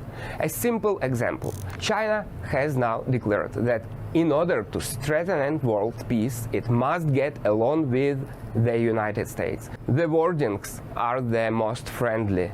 Beijing both counts on mutual respect and should strengthen cooperation with the United States. As soon as these messages appeared in the news feeds and the media started talking about a possible change in China's foreign policy, has Beijing really decided to improve relations with the United States? But literally, the next day, the Chinese assured Russian Foreign Minister Lavrov of the full support of Moscow under the leadership of Putin. What is really going on? Is Beijing trying to sit on two chairs, not to lose access either to the resources of Russia nor the markets and technologies of the West? But that is not how the big politics really work. Based on our usual logic, this is hard to understand. Apparently, you need to think about how the Chinese themselves see both the world and their place in it. Firstly, you may have heard of Chinese stratagems. The Chinese politicians always build their plans for decades ahead and reach their goals even if the path is winding and difficult. Where in Europe, when faced with difficulties, they would have changed their plans long ago, Beijing will, as if nothing had happened, move towards its outlined goals. Secondly, and this was discussed at the last Congress of the Chinese Communist Party, they need a world with effective governance. That is a world where there would be no challenges and uncertainty. Because chaos, whatever you call it, disturbs with any planning and strategies. How do relations with the United States and Russia fit into all this? It's interesting here. In China, they see the world as bipolar, and the rest of the countries should be either on one or the other side, allies or enemies. There is no third, and of course, Beijing sees itself as one of these poles, not Russia, but itself. Especially against the backdrop of the weakening of Moscow, which has drawn itself into the war against Ukraine, the largest war in Europe since World War II. It is possible that China, already having a strong position in Central Asia, will now strengthen them even more, to the detriment of Russia. As Moscow gets bogged down in Ukraine, Beijing looks like a more promising partner in the eyes of the leaders of the republics of the former Soviet Union. In general, Russian-Chinese relations may not be as cloudless as Moscow would like. Maxim Yusin, Russian journalist. Such talks has been around for a long time, but Xi Jinping's statement that China and the US should learn to get along with each other added fuel to the fire. Our two countries must find ways to get along with each other. The world today is neither peaceful nor calm. The US and China must work together to promote international stability. From the statement of the General Secretary of the Chinese Communist Party, Xi Jinping. And this is not only a step forward towards the United States. Since the threat of the Third World War, China sends a signal that the major powers cannot and should not be the initiator of wars. And here, most likely, the recent nuclear blackmail of Russia influenced the mind of the Chinese government. All these dangerous games around the Zaporizhzhia nuclear power plant, allegations of the dirty bomb. It's important to recall here that China is one of the guarantors of Ukraine's security in the event of nuclear threat.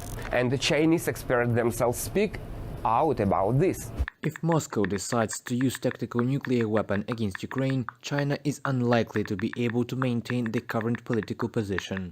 Beijing must make it clear to the Kremlin that the use of nuclear weapons on a battlefield will put China in a predicament. Can China keep neutrality in the event of international protest against Moscow? And can Beijing abstain from voting in the UN Security Council, which will be condemning Russia's actions? Zhou Bo, Senior Fellow at Tsinghua University in Beijing. In other words, the Kremlin's constant increasing the stakes up to threats of use of nuclear weapons could force China to take a more direct position, because the difference in ideology and values fades into the background before the threat of survival. From this we can conclude By declaring the need to get along with the US, Beijing not only gave a signal to Washington, but also to Moscow, where from the point of view of China, they have gone too far. Another question, is it possible to say that Russia is losing its ally in the East? Obviously, such statements of China have caused discontent in the Kremlin. Sergei Lavrov urgently called the Minister of Foreign Affairs of China, after which the statement was made. China will also firmly support Russia under the leadership of President Putin in uniting and leading the Russian people to overcome difficulties, troubleshooting, implementation of strategic development goals, and further approval of Russia's status as a major power in the international arena. From a statement by the Ministry of Foreign Affairs of China. There are no occasionally words in such statements. The wording is verified especially carefully. And what then does the statement overcoming troubleshooting mean? Did they promise they help in the event of revolution or coup in Russia itself? But here it's much more important. Will China promise help in the war against Ukraine, or will it still not decide? After all, at the price of any supply of weapons or assistance to the Kremlin in getting around Western restrictions, sanctions against Beijing itself will instantly become a new reality. But the Chinese cannot allow this, because there are enough problems within the country itself. Beijing has recently been losing its position in world markets. This, of course, is not at all a disaster for the main factory of the world, but this trend is traceable. A high-ranking source in American diplomacy circles off the record explained to us that the actions of China are being monitored very closely by Washington, including monitoring the situation by the sanctions team, working under the wing of the US Treasury. And during the entire 8 months of the war, the Americans did not record even one serious case when Beijing would help Moscow, for example, by providing the services of its banks for money laundering. Any transactions are tracked very carefully. If this happened, the United States would begin to impose sanctions on China according to the Russian scenario, and Beijing is well aware of this. Losing the American market, where every second thing is labeled made in China, would be a disaster. That's why China tries not to risk at all. As a result, we see a constant balancing when, on the one hand, China continues its policy against the global influence of the West, and for this it needs Moscow as an ally. On the other hand, Beijing itself is interested in both the weakening of Russia, but not its full collapse, and the maximum weakening of the European Union. That's why, no matter how bitter it's to say, the war in Ukraine is essentially beneficial for China. It's beneficial for them to go on exhausting both Brussels and Russia. Yes, the friendship between Russia and China is fragile and situational. The Forbes magazine recently even published a forecast by national security experts who are sure that China itself may eventually attack Russia and seize vast territories on the Far East. The grounds for revising the Chinese-Russian border are deep. China could easily find an excuse to cancel the current agreements by demanding from the Russian Federation to return Vladivostok, as well as about 23,000 square miles of former Chinese territories, which Russia has controlled since 1860. Craig Hooper, U.S. national security expert. Hundreds of thousands of Chinese already live in the Russian Far East. Forbes predicts that as Moscow's influence declines, China will be able to capitalize on the opportunities which will be open for it, but for now China needs Russia as a factor of instability, as a counterbalance to the United States, this means that most likely there are no serious chances for reconciliation between Xi Jinping and Washington, and Moscow still has an ally, although unreliable and temporary. Of course, much depends on the results of the G20 summit on Bali. It's possible that Xi Jinping and Joe Biden will still be able to negotiate there. Such a possibility is still being discussed. How it will be, I will definitely tell you in one of the new releases of my program here on UATV channel. Don't miss the new releases, and thank you for watching. See you soon. All right, so let's start this broadcast with the big story that we are tracking on WION at this hour. After 8 long months, the war in Ukraine is getting increasingly worse and uglier by the day. And in the latest, amidst the ferocious bid for the control of the southern part of Ukraine, Sevastopol in Crimea has come under a drone attack. Now, the attack has been described as the most massive one on the peninsula by the Russian-backed governor of the port. Now, the Crimean authorities have said that all these drones that staged the attack on Sevastopol were successfully shot down by Moscow's Black Sea Fleet. And also Governor Mikhail Rozvozhaev has said that no facilities in the city were impacted, adding that the situation has now been brought under control. However, the Russian Defense Ministry has said that a ship was damaged in the attack near the Crimean waters. And further, the Russian army has now accused the United Kingdom of helping the Ukrainians in planning and executing what Russia dubbed as a terror attack on its Black Sea Fleet. The preparation for this terrorist act and the training of military personnel of the Ukrainian 73 Special Maritime Operations Center was led by British specialists based in Kiev, the Mykolaiv region of Ukraine. All right, so this, of course, is the big developing story where there were drone attacks that were staged on the Crimean port of Sevastopol.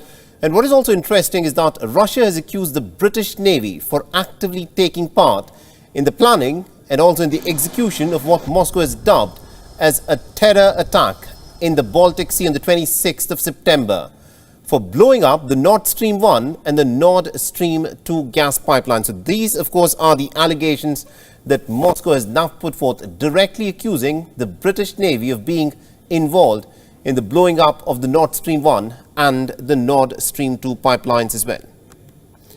And now to give us more insights in terms of what this, of course, means, we are being joined by Mr. Fred Weir, who is a Russian affairs expert. He's joining us live from Moscow in Russia.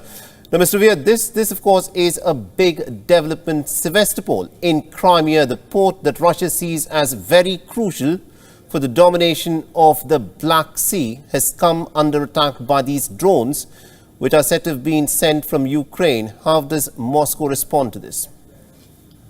Well, first of all, Sevastopol is the headquarters of the Black Sea Fleet. It is a legitimate military target, you'd have to say. So the terrorism charges, which both sides use against the other, probably don't apply. What it does show is that this is a full-scale war between two more or less peer-level opponents, and the Ukrainians, of course, are getting their weaponry and materiel from the West. There's no secret about that, and there's also no secret that Western intelligence agencies have been helping them a lot with information and so on, and it has also been recorded that there was American reconnaissance drone in the neighborhood throughout that attack in neutral airspace, but nevertheless clearly observing what was going on. So this is, I know it's controversial to say that it's a proxy war, but it definitely is. But the Russians, Mr. Weir, if I can in fact interrupt you there, but the Russians are now accusing the United Kingdom's Navy of being directly involved in the attacks on the Nord Stream 1 and Nord Stream 2 gas pipelines that have taken. So this is no longer just a proxy war. This, according to the Russians, has now brought the United Kingdom directly in conflict with Russia by one, planning, and also in the execution of the attacks in the Black Sea. I can't really speak to that. I know the Russians are making these accusations. I think it's that they're talking about certainly in the case of Sevastopol raid, they're talking about planning. The Nord Stream 2 and 1 pipeline blasts are a really serious matter. Somebody did that. And it is an act of war. But I think some sort of proof would have to be put forward. Anyway, yes, the war is escalating, and the accusations, the rhetoric surrounding it, the war propaganda is also going through the roof. This is the reality. But as for the Sevastopol raid, it probably was more symbolic.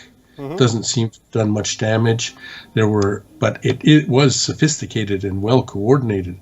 9 aerial drones and 7 undersea water drones attacked the port. That is quite an amazing thing, and very little damage. One minesweeper was apparently damaged, but it as a media victory, it's huge for the Ukrainians, and the Russians have pulled out of the grain deal in response. It's clearly they're stung by this, and this is this kind of thing that the Ukrainians do, very high-profile raids that might not do a lot of material damage, but really hurt Russia's image, make Russians look really bad. This is another one of those things, and it's clear that Russia hates that. Right. Now, my final question to you, Mr. Weir, is, because the Russians are making some very strong allegations here and accusations. They've said that the United Kingdom is involved in the planning even of this drone attack. So the question that I want to ask you is, how do you think Russia will now respond to this? I think you've seen it. They pulled out of the grain deal. I don't think that there's going to be a military response to the British or the Americans or anything. I think the Russians are very aware of how quickly and badly that could all get out of hand if they started striking back in some kinetic way. Right. So I don't think they will do that. But the political rhetoric definitely heating up. The rhetoric is definitely heating up. It'll be interesting to see as to how the Russians, of course, respond after this. Thank you very much indeed, Mr. Weir, for joining us from Moscow and getting us those insights there. Thank you. I'm also told that we are now being joined by Lieutenant Colonel Glenn Grant, who's a security and defense expert at the Ukrainian Institute.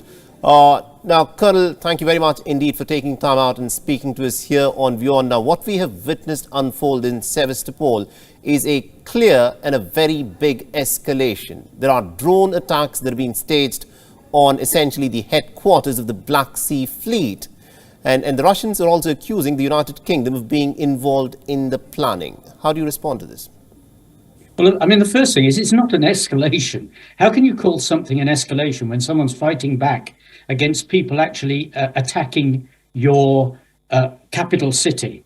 I mean, if someone attacks your capital city, you fight back. And actually, that's Ukraine territory, so they're perfectly entitled to fight back in their own territory. So I don't think it's anything plus. What it is showing that Ukraine is beginning to get the capacity to fight back in a much, much better way than they've had before. And that's not escalation. That's just actually what you do in war. Now, that's how the Russians would actually, term this attack that has taken place on Sevastopol. That's what the Russians are in fact saying, that this is a serious escalation. This is also a serious breach in terms of how they say the grain deal, which has been struck. They've now pulled out of the United Nations brokered grain deal, which allowed Ukraine to in fact export grains from the Black Sea. Do you think this is now going to escalate further from here on? No, I don't think so, because I don't think that Russia's actually got any capacity to escalate other than going nuclear, and I don't think they want to do that. It would be foolish on their part if they did so. So I think that a lot of this is actually talk on the part of the Russians. I mean, they're fighting as hard as they can and killing as many people as they can already, and have been doing so for 6 months. So it's very difficult to see what else they can do. And let me just remind viewers that the grain deal is something that they need badly, not just Ukraine. So they're not going to mess that around in a hurry. No, they've already announced that they are pulling out of it. They've said that they are suspending that grain deal and they would not want to comply with the clauses of the grain deal that would allow for the grains to be exported. This is what they've now said in terms of suspending. They're talking about Ukraine, not themselves. They'll carry on doing what they want to do themselves, whether that's taking grain out or bringing weapons back from Syria. I don't see they're going to stop selling their own grain in a hurry. They'll just try and stop the Ukrainians selling grain. Absolutely. Now, the other big accusation that Russia has now leveled is the direct involvement of the United Kingdom's Navy. They've said that the United Kingdom's Navy was involved both in the planning and also in the execution of the attacks that took place on the Nord Stream 1 and the Nord Stream 2 pipeline. This is a serious accusation, don't you think so? Yeah, but no, it's not. It's nonsense. I mean, come on. All Russia has been doing since the beginning of the beginning of the war in 2014 is lying.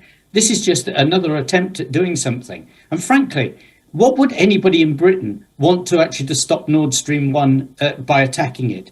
It's a foolish thing. You must remember that in the maritime world, it is very easy to see where ships are.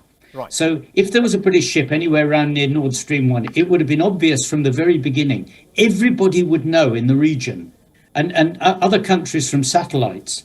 So, nobody's going to swim there from Scotland to blow this up. You'd have to have a ship and people would know if there was a ship or something there. So but Colonel, you know what the Russians would say? They would say that if they wanted to stop the gas flowing through the Nord Stream pipelines, they just have to turn off the tap and they don't need to blow the Nord Stream pipelines themselves for the gas to stop flowing.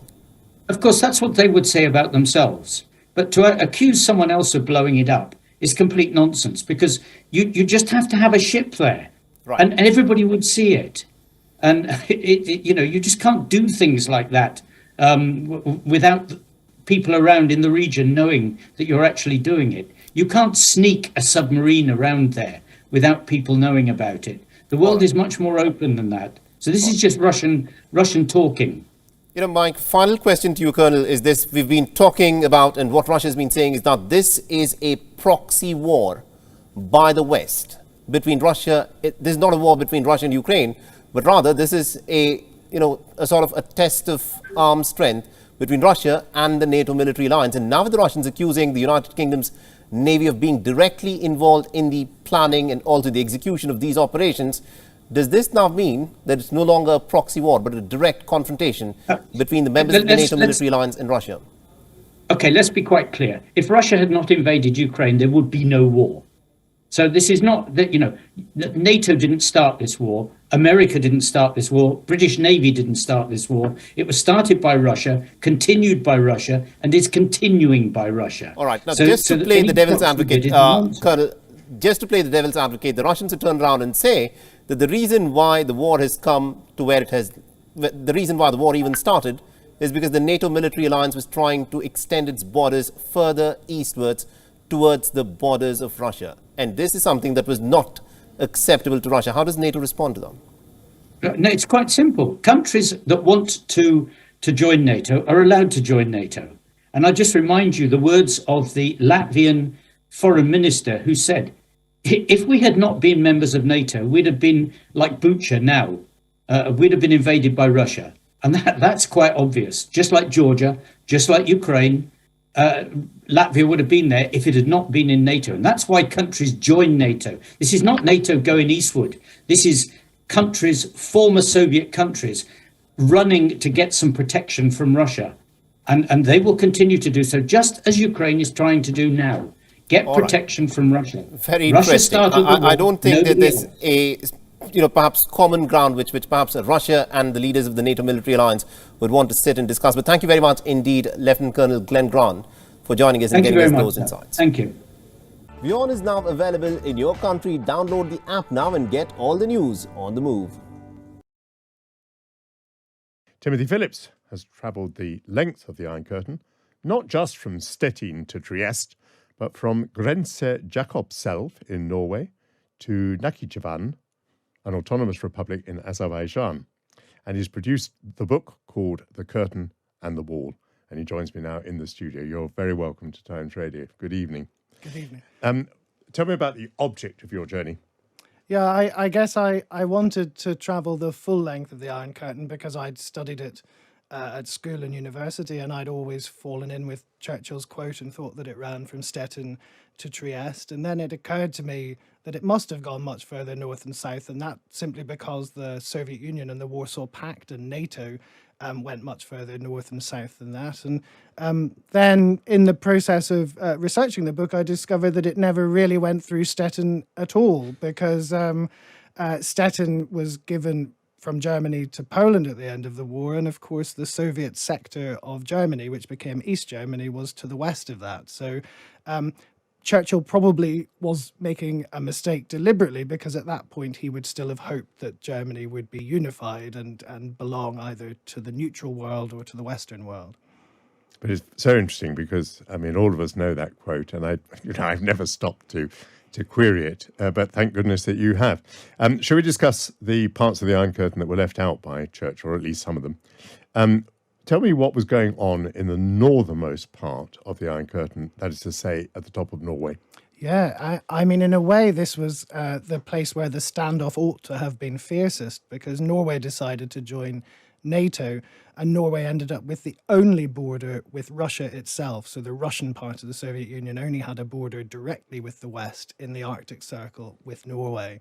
And that place did become very fraught. It became what's called the most nuclear place in the world, because Russia, the Soviet Union, based most of its nuclear submarines and many of its nuclear weapons there. And then the West responded with nuclear armed subs thought to be regularly patrolling under the sea.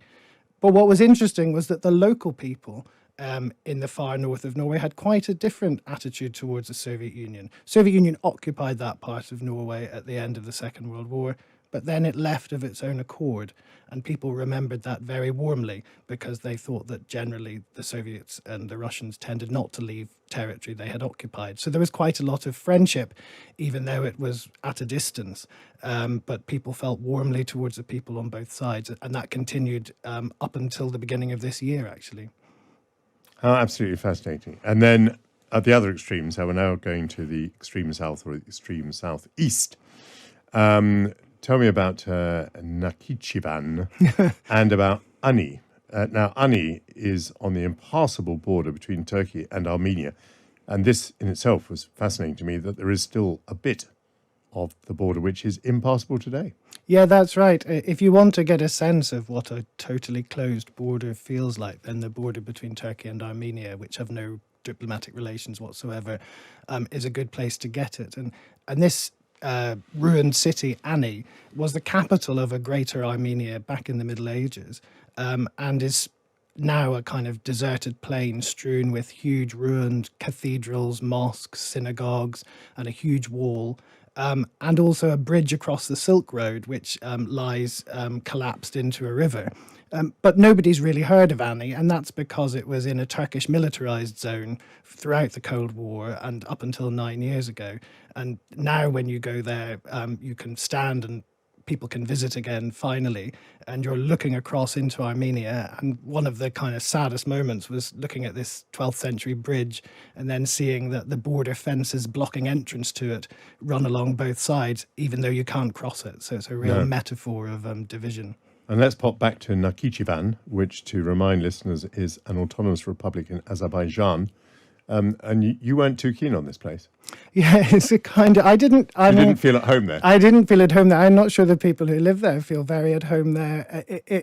Azerbaijan is an authoritarian regime, but Nakhichevan itself is the home place of the Aliyev dynasty. And it's run as a kind of enormous territorial museum or temple, really, to the Aliyev family. And so, jolly smart looking place. Very smart. It's sometimes called the Switzerland of the South or the Switzerland of the East. And it's very spruce. If you have a public sector job there, maybe a teacher, maybe a doctor, part of your responsibility will be to sweep the street outside your workplace every morning. It's very difficult to open a business there unless you're in the Aliyev clan. And even though the heat is 40 degrees most of the year, you're not allowed to dry your washing on the balcony because it looks messy, and the current leaders don't like that. One of the things which I think was an echo of an experience you would have had in the Cold War, passing from east to west, was when I took the bus to cross back into Turkey. Everyone on the bus, apart from the police officers and the border guards, was incredibly silent until we got out. And then when we got back on the bus on the other side, suddenly it was all chatter, and people clearly felt relieved to be out of that place. That presumably you had that experience, which was like an experience from history, but presumably you didn't feel nostalgic for the old Iron Curtain, but you certainly encountered nostalgia for the days of the Soviet Empire. And this is sometimes called ostalgie, that is to say, the longing for the old East Germany. Describe this longing for the past and what you think of it.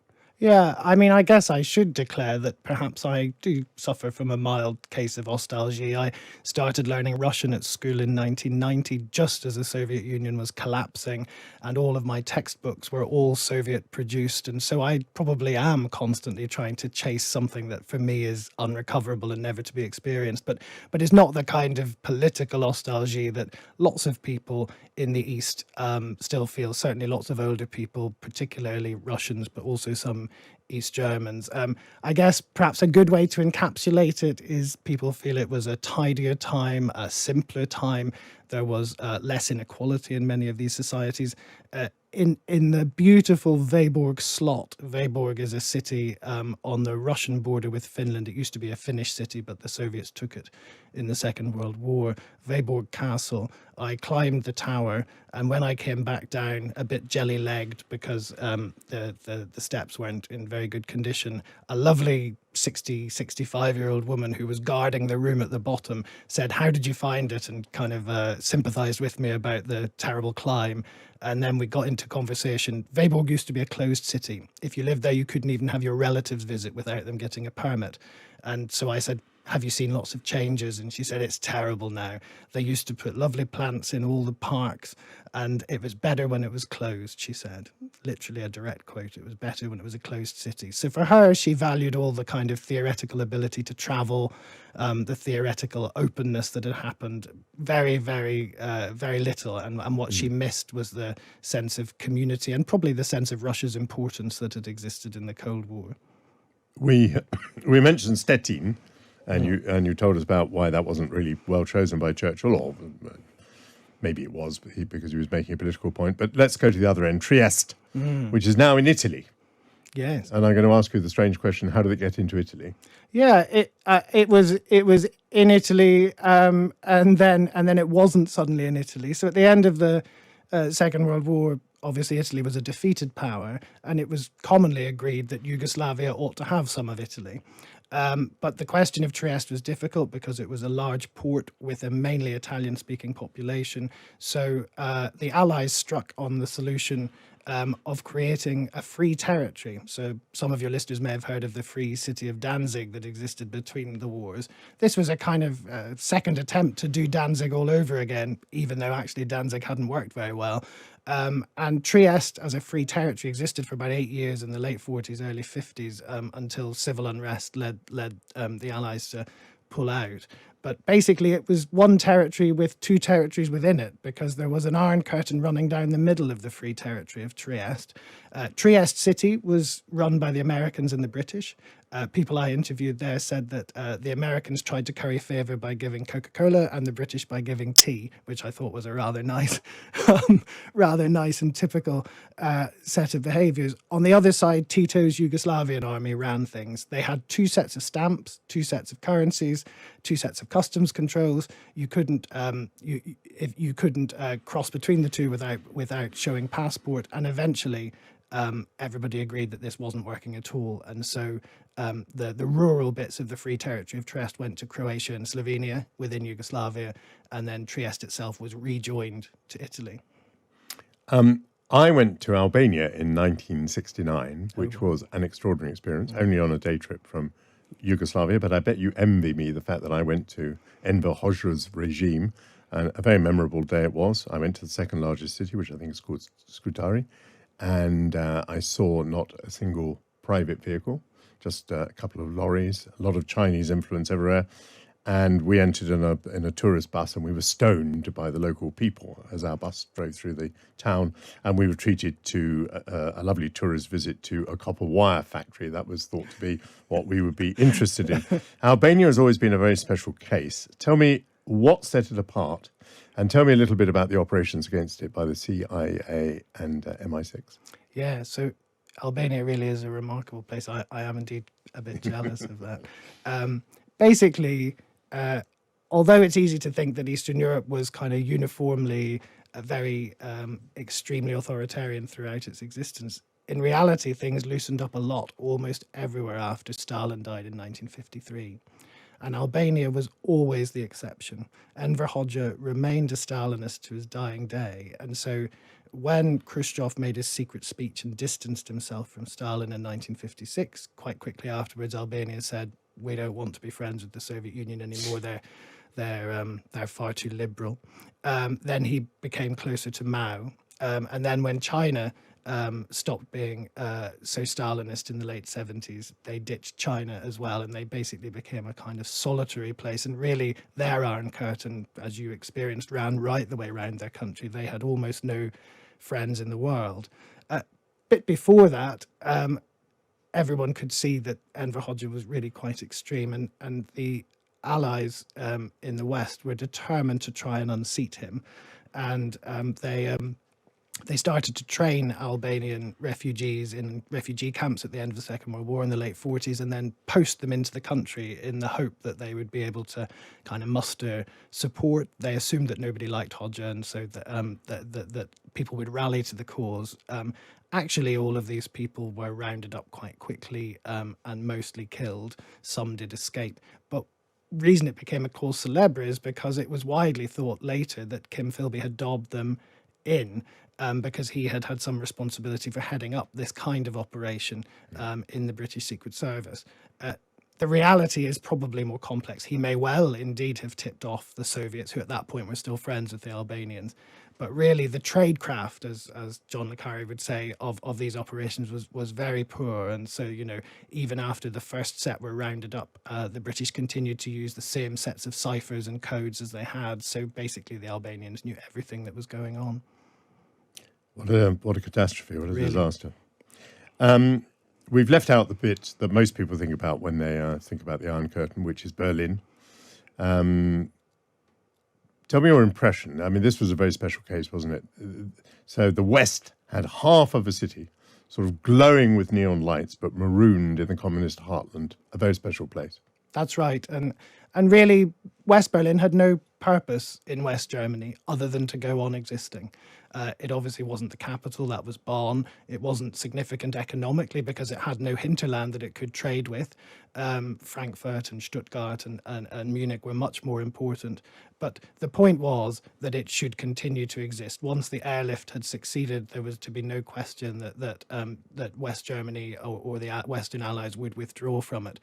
What probably wasn't expected was that it then became a kind of countercultural capital of the world, because nobody who was a careerist wanted to go and live in West Berlin, because you couldn't really make a very successful career there as a public servant or a businessman or businesswoman. So really it attracted people who wanted to avoid the draft in West Germany, because West Berlin technically was not part of West Germany. It was a special status of its own. So you got lots of people coming on their 18th birthday to live there, and they had subsidized rents because the West German government wanted West Berlin to succeed. And so over time, this kind of counterculture that was neither Western nor Eastern and frowned upon from both sides as decadent grew up. And actually, one of the most surprising stories I heard while taking my journey in a beautiful outdoor swimming pool in West Berlin was someone who said that on the night the wall came down, he was pleased, and he was in West Berlin and thinking this was a good thing. But his girlfriend threatened to jump out the window because she was so upset at the idea that this unique West Berlin ethos and spirit would now be destroyed either by the West coming in or the East coming in. And what you say reminds us that, of course, many people did die jumping, trying to cross the wall, maybe being shot in their process and so on, because the wall was there to keep people in. Any chance that the Iron Curtain will come down again? Come down again? Yes. The new one that's gone up? Well, the curtain's come down, perhaps. Whichever way you're descend. on energy. Yes, descend. I think we could see. I think that some of the developments in Ukraine this year and some of the scenarios how people thought things might play out suggest that you could have had a divided Ukraine. And that could, of course, still happen, a sort of East Ukraine and West Ukraine, if you like. Clearly, there are other ways, cultural ways, in which there is still a growing division between the ethos and values of Eastern Europe, even the bits of Eastern Europe that are in the European Union and NATO, in terms of cultural issues around gender politics and sexual politics and those things that do mean that when you cross, it can still feel like you're leaving one part of Europe and entering another. It's really the nuclear issue is what caused the Iron Curtain and the Cold War to go on for so long, and we still have that with us today. Timothy Phillips, your book is called The Curtain and the Wall. It's a great book. Really enjoyed it. Thank you very much for coming on Times Radio this evening.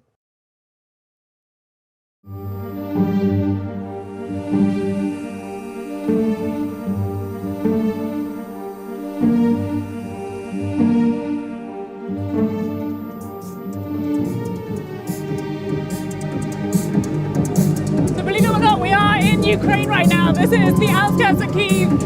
For a lot of these people here, it's been months and months since the war started. So these guys have been able to get out, to relax, to release themselves, to escape everything that's going on in this country right now. And they're really, really down to party.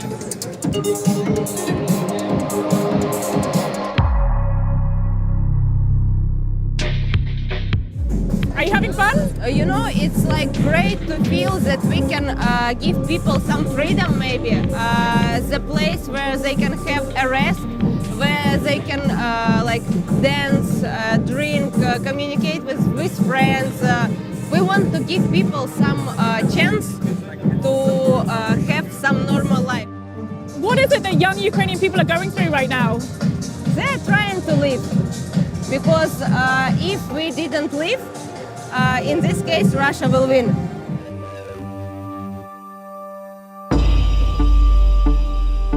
It's been 8 months since Russia invaded Ukraine.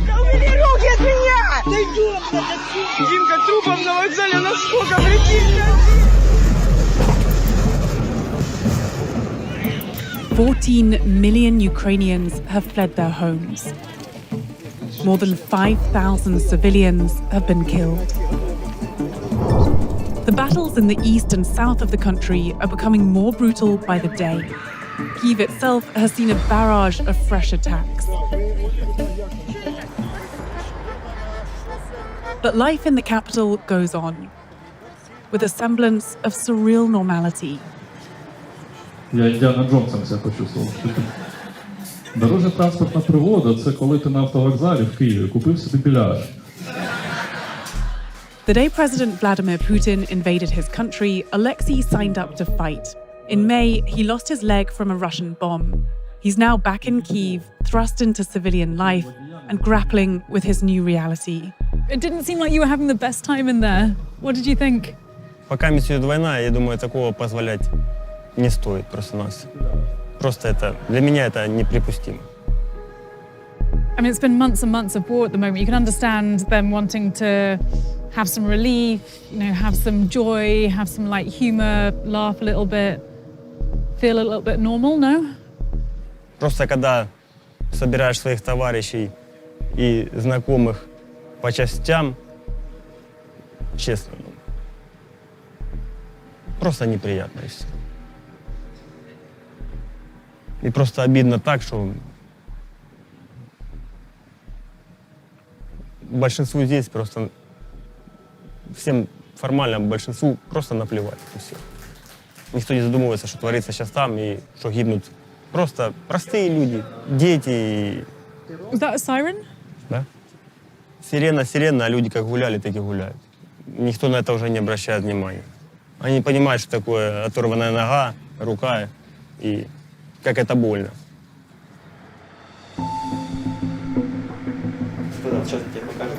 Most mornings, Alexei goes to this rehab center on the outskirts of Kiev.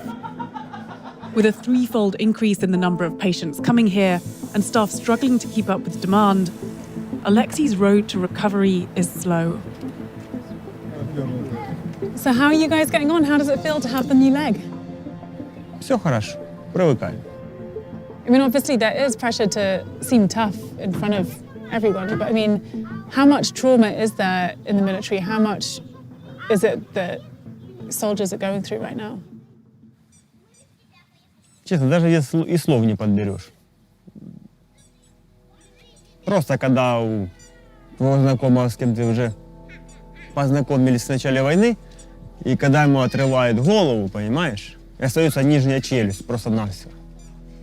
Ну, это неприятно.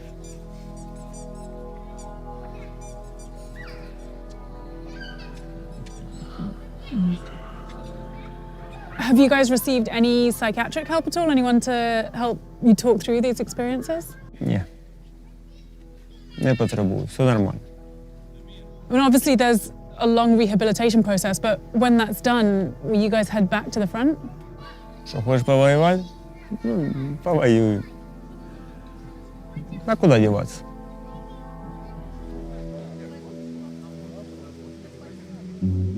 Though many soldiers refuse any psychiatric help, volunteer organizations have sprung up to offer support. So we're at a military base in a secret location at the moment, and this psychologist, Andrey, has come here to specifically work with military personnel who are experiencing trauma, of which there's a lot right now, because a lot of these guys are coming straight from the front lines. На твій погляд, а що найважче було? Найважче додому повернутися. Це ще життя, нормальне цивільне життя, і ти до цього звик.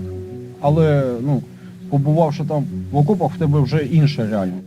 Можете зараз попрошу? Ти можеш зараз уявити оцей чи окоп, чи от ту картинку, яка була перша, да?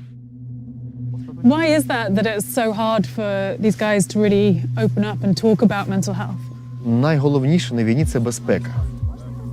Тому хлопці мають відключити всі свої почуття, і все те, що є нормальним в цивільному житті, це має бути виключене. The battles that we've seen in the last few months have been incredibly tough. What kind of traumas, what kind of mental health issues are the people that you've met facing right now? Ця війна, вона в чомусь особлива, бо на неї пішли хлопці, які не були військовими спочатку.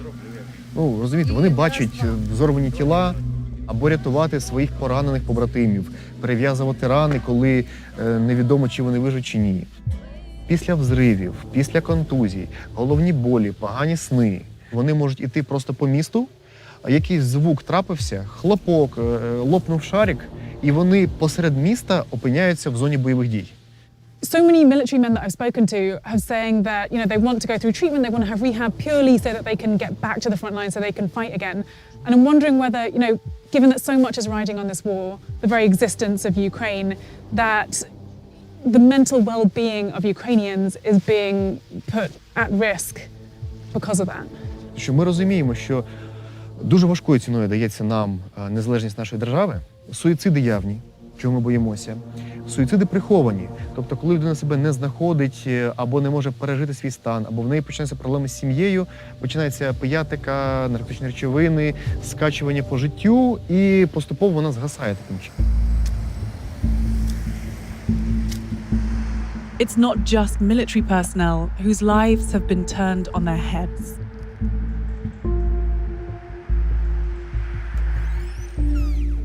This psychiatric hospital in the country's north is now running at maximum capacity. Зараз наші пацієнти приймають їжу, вони сидять за столом. What's for lunch?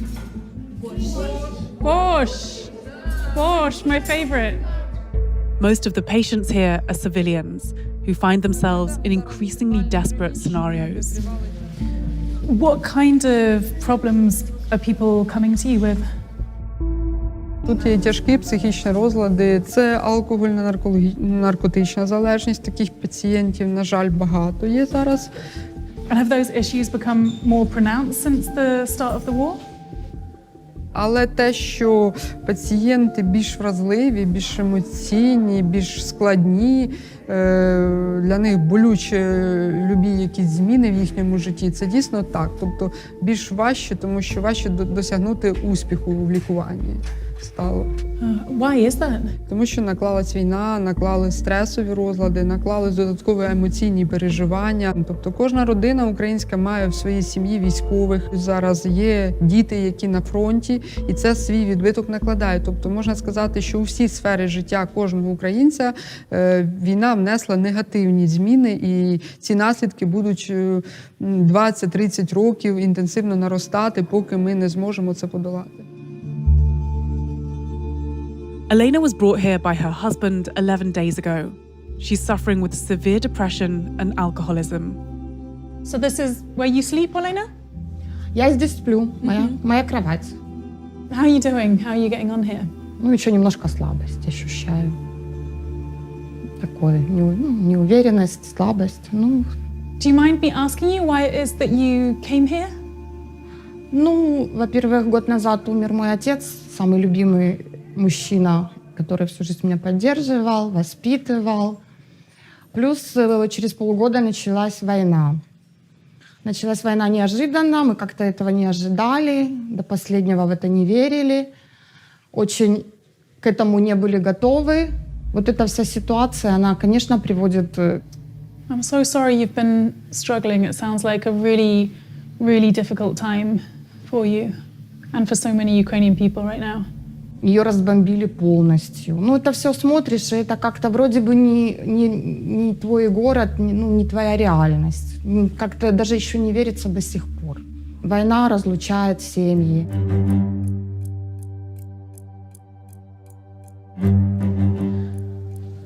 Wow, it must have been absolutely freezing down here. Так, дійсно, холодно було, сиро, неприємно. In March, Svetlana Alexandrova found the hospital grounds had been occupied by Russian soldiers. The hospital building was bombarded multiple times. She and her staff moved 300 mentally ill patients up and down to the basement, where they hid from incoming fire. Вікна, розбите скло, не було світла. Тут фактично стояли відра для туалету. Зараз не, тому що на вулиці бувало, що не можна вийти було. І в цьому приміщенні ми мили пацієнтів. Відра це були з гарячою водою, металічні, які на вогнищі. Це приміщення, де перебували пацієнти, це приблизно десь до 2 місяців. It must have been really, really terrifying for them and you. I mean, what was it that you were saying to them? Перший час ми говорили, що це йде навчання, що це... Ми не говорили правду, що це почалось військові дії. Ми 2-3. Але вже на другу добу пацієнти ж чули вибухи і розуміли, що, мабуть, не все так, як ми говоримо, і ми їм просто розповіли правду.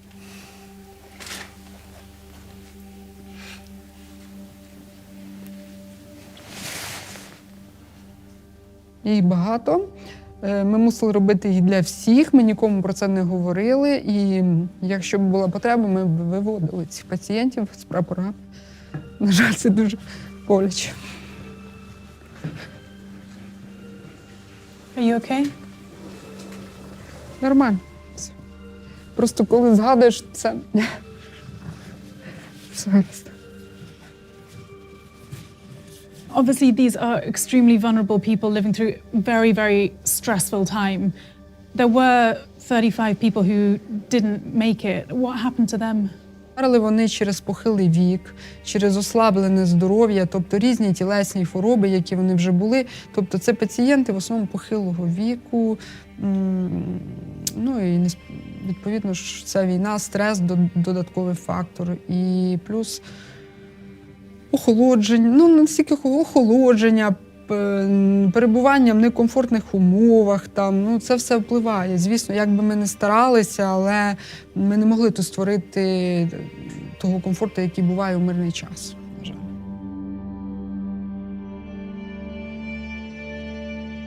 The nightmare is far from over.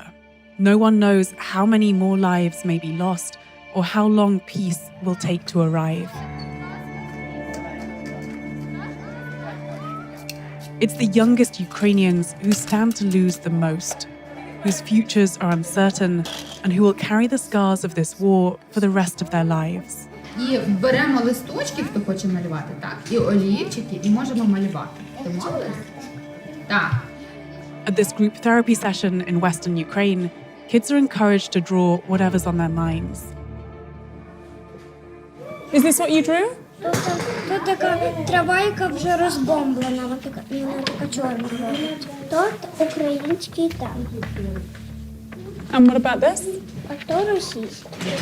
What is it that you're scared these bombs could do? І щось робити з людьми, їх вбивати, всяке, класти бомбу прямо в хаті. А якщо діти сплять маленькі, то вони можуть їх дуже сильно розбудити. Завжди в такий раз іду до мами і говорю, коли закінчиться війна. Irina Litvin has come to pick up her daughter Polina and son Dima. They recently arrived here from the Donetsk region, where Russian bombs ripped through their home. They're happy to be safe, but like millions of others across the country, their family has been torn apart. Their dad is still away fighting. Is this him and your kids? Yes. Oh wow, they look just like him. You must be very worried about him. Это сложно потерять опору. Поэтому это самое сложное для меня, наверное. Must have been absolutely terrifying for you, let alone for kids that are so young, to have lived through that. Все, что они пережили за это время, вообще в принципе не хотелось, чтобы они это переживали. Ну, абсолютно все. Ну, але все ж таки, знаєте, як кажуть, що важкі часи виховують сильне покоління. Я все-таки дуже сподіваюся, що вся ця ситуація, вона, в принципі, наше населення якось, знаєте, закалить і зробить сильнішим.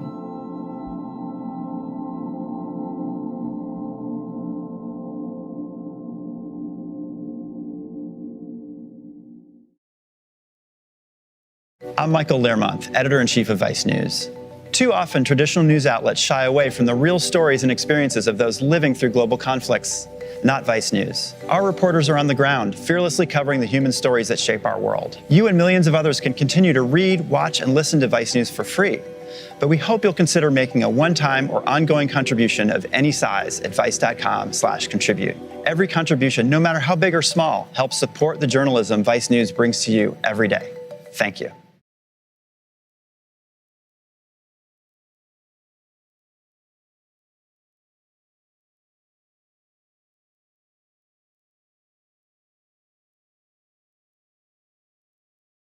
Ukraine is asked, are you ready for the nuclear end of the world? And Ukrainian answers, yes, I am ready and I have plans for 6 months afterwards. Now, Andrey was in Kiev as the war in Ukraine began, but got word that he was on a Kremlin hit list of prominent Ukrainians who could be either killed or jailed. Andrey's got a new book out. It's called Diary of an Invasion, which is detailing his own thoughts and experiences of the war, alongside insights into life for Ukrainians who continue to be defiant in the face of Vladimir Putin's aggression towards their country. Andrey, welcome to the programme. Thank you. Now, tell me about the book. What was kind of your main purpose in writing this? Well, actually, I write diaries from the age of 15, but I never thought of publishing them. And the first time I published the diary in 2014, after Euromaidan, and these were the real sort of short entries day after day. But since then, I was writing sometimes longer texts, sometimes no entries for this or that day. And for this book, actually, I used the entries and the text that I started writing from December last year till mid-July. And I thought it was very important to explain not only what is happening in Ukraine, but the history of relationship between Russia and Ukraine, the difference in mentality between Russians and Ukrainians, and actually about the fact that Ukraine has its own history. It's not part of Russian history. And what point in that process did you become aware of the possibility that this might be something that you would publish in the long run? Actually, I was asked to collect my text by my English publisher, by Christopher Maclehouse, Mountain Leopard Press. So I became more disciplined when we agreed that we will publish this. And you talk about that differences between Ukrainian and Russian mentality. Obviously, we've all been learning in this country a lot more about the geography and the history, sadly, you know, over the course of this year. If you could characterize that kind of mental difference in one way, what would it be? Well, first of all, I mean, I'm ethnic Russian. So one might think that I have Russian mentality. In fact, actually, I have typical Ukrainian mentality, which is based on the individualism. I mean, Ukrainians never had a Tsar or king or royal family. They were free until 1654 for more than 100 years. They were electing their leaders, who were called hetmans, and hetmans never had the same power as Tsars. So, I mean, Russians were always loyal to the monarchy. I mean, they loved their Tsars. When they were unhappy with the Tsar, they would kill him and love the next one. So Russians are representative of collective mentality. So you have actually people who, on one side, who prefer freedom to stability, I mean Ukrainians, and people who prefer stability to freedom, Russian. So this is the main difference. But I mean, the best proof of Ukrainian individualism is the fact that we have more than 400 political parties registered in the Ukrainian Ministry of Justice. And in Russia, just like in the Soviet Union, it's one-party system. It's Putin's party, United Russia, which you have to be a member of if you want to serve the state. And what you know, in terms of the way that the war has gone, particularly this year, you know, 8 months on from the invasion, how... You know, are you surprised at how the situation and how the war is progressing? Well, I was surprised in the beginning. First of all, I was shocked. We were with my wife in Kiev, actually, on the early morning on 24th of February. And I was woken up at 5 o'clock in the morning by explosions outside our house, which, I mean, the explosions took place like 7 kilometers or 5 kilometers away from us, but they were huge. And I was shocked. I was paralyzed. On the second day of the war, we left Kiev for the village, and then we went to the Western Ukraine, where our children were on holiday with their friends, and then we picked them up and moved even more further. But first of all, of course, I mean, when I realized the resistance of Ukrainians, and actually more than 400,000 men just went to the front lines voluntarily, because these were the Donbass war veterans who knew that the war would come again, that the escalation is inevitable. And since then, actually, I'm not amazed anymore, because I understand what Ukrainians are fighting for. Because, I mean, they want Ukraine to remain independent and free, with all its problems. I mean, the life was there, wonderful, and now I'm not surprised anymore. But I have explanation, because I mean, Ukrainians are determined to fight back and to liberate their country. I mean, we are paying huge costs, of course. I mean, lots of Ukrainian soldiers, officers, and civilians are killed. But I mean, Putin came first with his army to Ukraine to defend Russian speakers, as he said. And the first victims of this war were Russian speakers of Mariupol, Akhtirka, Sumy, Chernigiv, south of Ukraine. I mean, if we cast our minds back 8 months, there was certainly complacency in the West, and, you know, certainly in the UK. I think complacency to the point of wishful thinking about what this military build-up represented. Was that something that was shared in Ukraine, or were people more realistic about the possibility of what would happen next? People were more realistic. I mean, but even me, I mean, I was thinking that the escalation will take place in Donbass. I could never imagine Kiev, Lviv, and other big cities being bombed and actually civilian infrastructure destroyed. And but of course, I mean, every evening Zelenskyy would go on TV saying that there will be no war, no escalation. It's just a blackmail. And I mean, the more he repeated this, I mean, the less I trusted his words. I mean, one of the things that's come out is the character of the Ukrainian people, and I think people in this country have been touched and moved by that. You know, in terms of you know, individual examples that are there in the diaries, you know, acts of defiance and bravery. Which ones have stood out for you? Well, there are, I mean, hundreds and hundreds. I mean, but I mean, a soldier in Kherson region actually blew up the bridge in front of the Russian army together with himself. I mean, he died, but he stopped them for a couple of hours or a couple of days. And we had lots of cases like this, and they will become probably films and books, etc. But what I was amazed, first of all, the solidarity of the civilians who were helping other refugees. Because, I mean, we became first displaced persons and we were helped on the way. And we were given shelter in the Carpathian Mountains when we got stuck in the frost in February. In the night was like -5 in the mountains. And the traffic jam was 70 kilometers long. And a young man just took us to unfinished hotel, and we were staying there with other families of people fleeing from all regions in the south and in the east of the country. I mean, you know, when people talk about Putin, there is this, obviously, this contempt for his aggressions and this antipathy towards him. But one thing that a lot of people would have given him credit for over the years, certainly in this country, is being a smart guy, being across the brief. But it does seem, in terms of how the Russian forces would be greeted, that he's made a huge miscalculation. Has he? And if he did, how did it get to the point where he was so poorly briefed? I think, actually, people were telling him what he wanted to hear. I mean, all these Secret Service generals. And, of course, I think, thanks to Russian corruption also, there was not so much infiltration by Russian secret services of Ukrainian politicians. There were spies, there were people who escaped, the people who are arrested now for being and having actually Russian passports in their pockets. But in fact, actually, he was sure that people will welcome Russian troops. That's why probably the first violence was so incredible in Kiev region, in Bucha, Gostomel, Irpin, when actually Russian soldiers were just shooting down the civilians. And one of the persons who was killed in front of his house was the translator from ancient Greek, Alexander Kisluk, who translated Aristotle into Ukrainian. I can imagine, actually, he just walked out of his house in Bucha and asked them what are they doing there, and they shot him dead. So, I mean, this being unprepared, probably it was more shock for the soldiers and for the Russian officers than for Putin. For Putin, it was a shock later when he started actually taking revenge against his generals and his advisors. I mean, as you talk about, even in this short time we've been talking about the scale of human sacrifice and the bloodshed. When you look at, you know, the UK, the big blocs, essentially the EU, NATO, they have assisted. Did you feel that they're even now, are they doing enough? I think actually Britain and the States are doing a lot. And I'm very happy because, I mean, I'm connected. My wife is English. Yeah. So, I mean, we are residents in Ukraine, but I was always following the politics in the UK.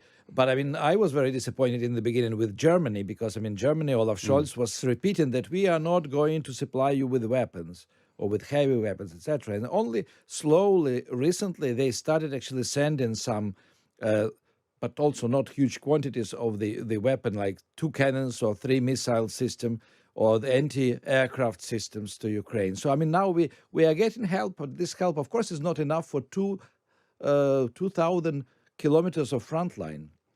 I mean, we heard a lot, you know, certainly from the Boris Johnson administration about the popularity that he has in Ukraine. And given that he was a prime minister fighting for his own political survival, we never knew, you know, how much of a big of a pinch of salt to take that with. Is his popularity in the Ukraine a real thing? I think he is #1 foreign politician in Ukraine until today, because he visited Ukraine so many times, and it doesn't matter that it was maybe done for political reasons inside the UK, but it was perceived very positively by Ukrainians. And of course, Ukrainians appreciate any visit by any sort of high-ranked politician from Europe. Now, we were talking just before the trail there about Putin. I mean, he's been on Russia's nuclear forces have been on strategic exercises this week. How fearful or how realistic is the chance of that kind of escalation? Maybe not actual outright nuclear weapons, but what are called battlefield nuclear weapons. Do people think that's a genuine possibility in Ukraine? I mean, people started joking about this, which is just a sign that Ukrainians are not fatalists. It is possible. I think I would give 10 to 15% that Putin would use tactical nuclear weapons, because this is the last resort he can use. He used all weapons possible now against Ukraine. It didn't help him. So, but I mean, also nuclear weapon will not help him.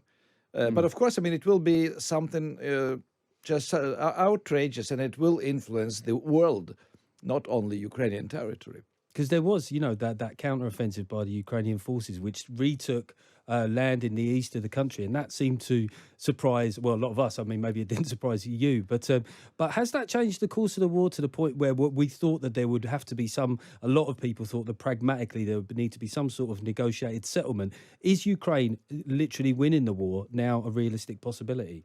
Well, for Ukraine to win the war means to liberate its territories.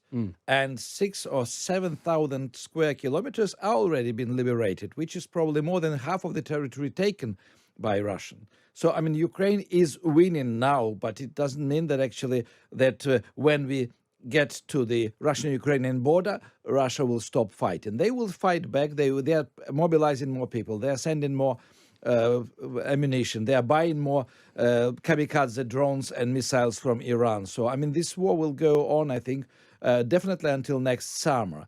So, depending on the situation on the front lines during the winter and in the spring, it will be clear whether actually there might be some negotiations or not. Because, I mean, what Russia wants, what Putin wants, they want actually the territory they control as their own. They announced that 4 regions of Ukraine belong to Russia, which means it is already put into their constitution. So they will not, I think, vote again and take it out of the constitution. They can be only forced to do this by the circumstances, by the international pressure. I mean, you mentioned Iranian involvement, which is quite topical this week because the head of the, I think it's one of the big Ukrainian football clubs, Shakhtar Donetsk, spoke about his belief that Iran should not be in the World Cup and Ukraine should take their place. How do you feel about that sort of international movement, in terms of sport, art and culture? Do you think Iran should withdraw or be removed from the World Cup? I think they should be removed from them because, I mean, they are taking part in the war. I mean, this is not Ukrainian-Russian war. This is a World War III. Whatever you call it, because I mean we fight with using American and British and French and German ammunition. Russians are using Belarusian territory, Belarusian missiles and tanks and Iranian drones. So it's actually on the top level, geopolitical level, this is actually a Russian war against the collective West. I mean, and that is, you mentioned there, and it is quite chilling for you to say that this is World War III because people always said that there would never be a World War III because that would be the end. But what we didn't sort of see is this dimension whereby it would be partly like a proxy war, essentially, where Ukraine is, operating with the support of a lot of Western nations. You mentioned German support. I mean, how far do you think the Western nations would go? Like, for example, when Macron recently ruled out certain interventions, do you think it's wise with a personality like Putin to take anything off the table? Well, I mean, in this war, everything is possible. And I mean, Putin is old. I mean, he started this war in order to remain in the Russian history as somebody who made Russia great again. It's just like another Trump, but much more dangerous. And he failed. So, I mean, he will take revenge, and he can take revenge on Poland, on Lithuania, on Germany, the explosion of the Nord Stream 2 pipes underwater. I think this is also Russian revenge against Germany because Germany decided still to help Ukraine after they promised not to deliver the weapons. So, I mean, we should be prepared for anything. Now, you talk, I mean, obviously you're very conscious of the bravery of your compatriots back in Ukraine, but just going back to that when you had to leave Ukraine, I mean, how did that feel knowing, the way that you were viewed by the Russian state and the risk posed? I mean, looking back now, that must have been quite a traumatic experience having to flee the country in such a short space of time. Well, I mean, I was in Ukraine 3 weeks ago. My family is in Ukraine. So, I mean, I'm coming and going. And it is stressful. I mean, it is very painful to think about the situation today. But I mean, I think any Ukrainian intellectual is under threat. And when Melitopol, a town in the south of Ukraine, was occupied, the people in civil clothes were walking the streets with lists of people they wanted to detain and to arrest. And they had these lists, and they have them. So, I mean, it's just the reality you have to face. And, there's talk at the moment about the Ukrainian Deputy Prime Minister who's talking about the need for blackouts and also saying to Ukrainian nationals overseas not to return because of these attacks on energy infrastructure. I mean, as somebody, who's going between Ukraine and Britain, how does that make you feel? I mean, this is really feels like, one of the starkest parts of the conflict. Well, this will be the most difficult winter for Ukraine, definitely, because, I mean, Russia is daily destroying infrastructure. Ukrainian cities and towns from the Soviet time have central heating systems, which means that you destroy one station and the whole town is frozen. And then people cannot live there. They have to become refugees. So this is what he wants to achieve. But I understand that actually the Ukrainian government is prepared for this. And there are also some kind of works, helping works from the West, like pulling the cables, electrical supplies from Romania, from other countries on the border. So Ukraine will be helped, but definitely, I mean, we have to face the blackouts, and they will be longer and longer. I mean, now they are 6 hours a day in Kiev.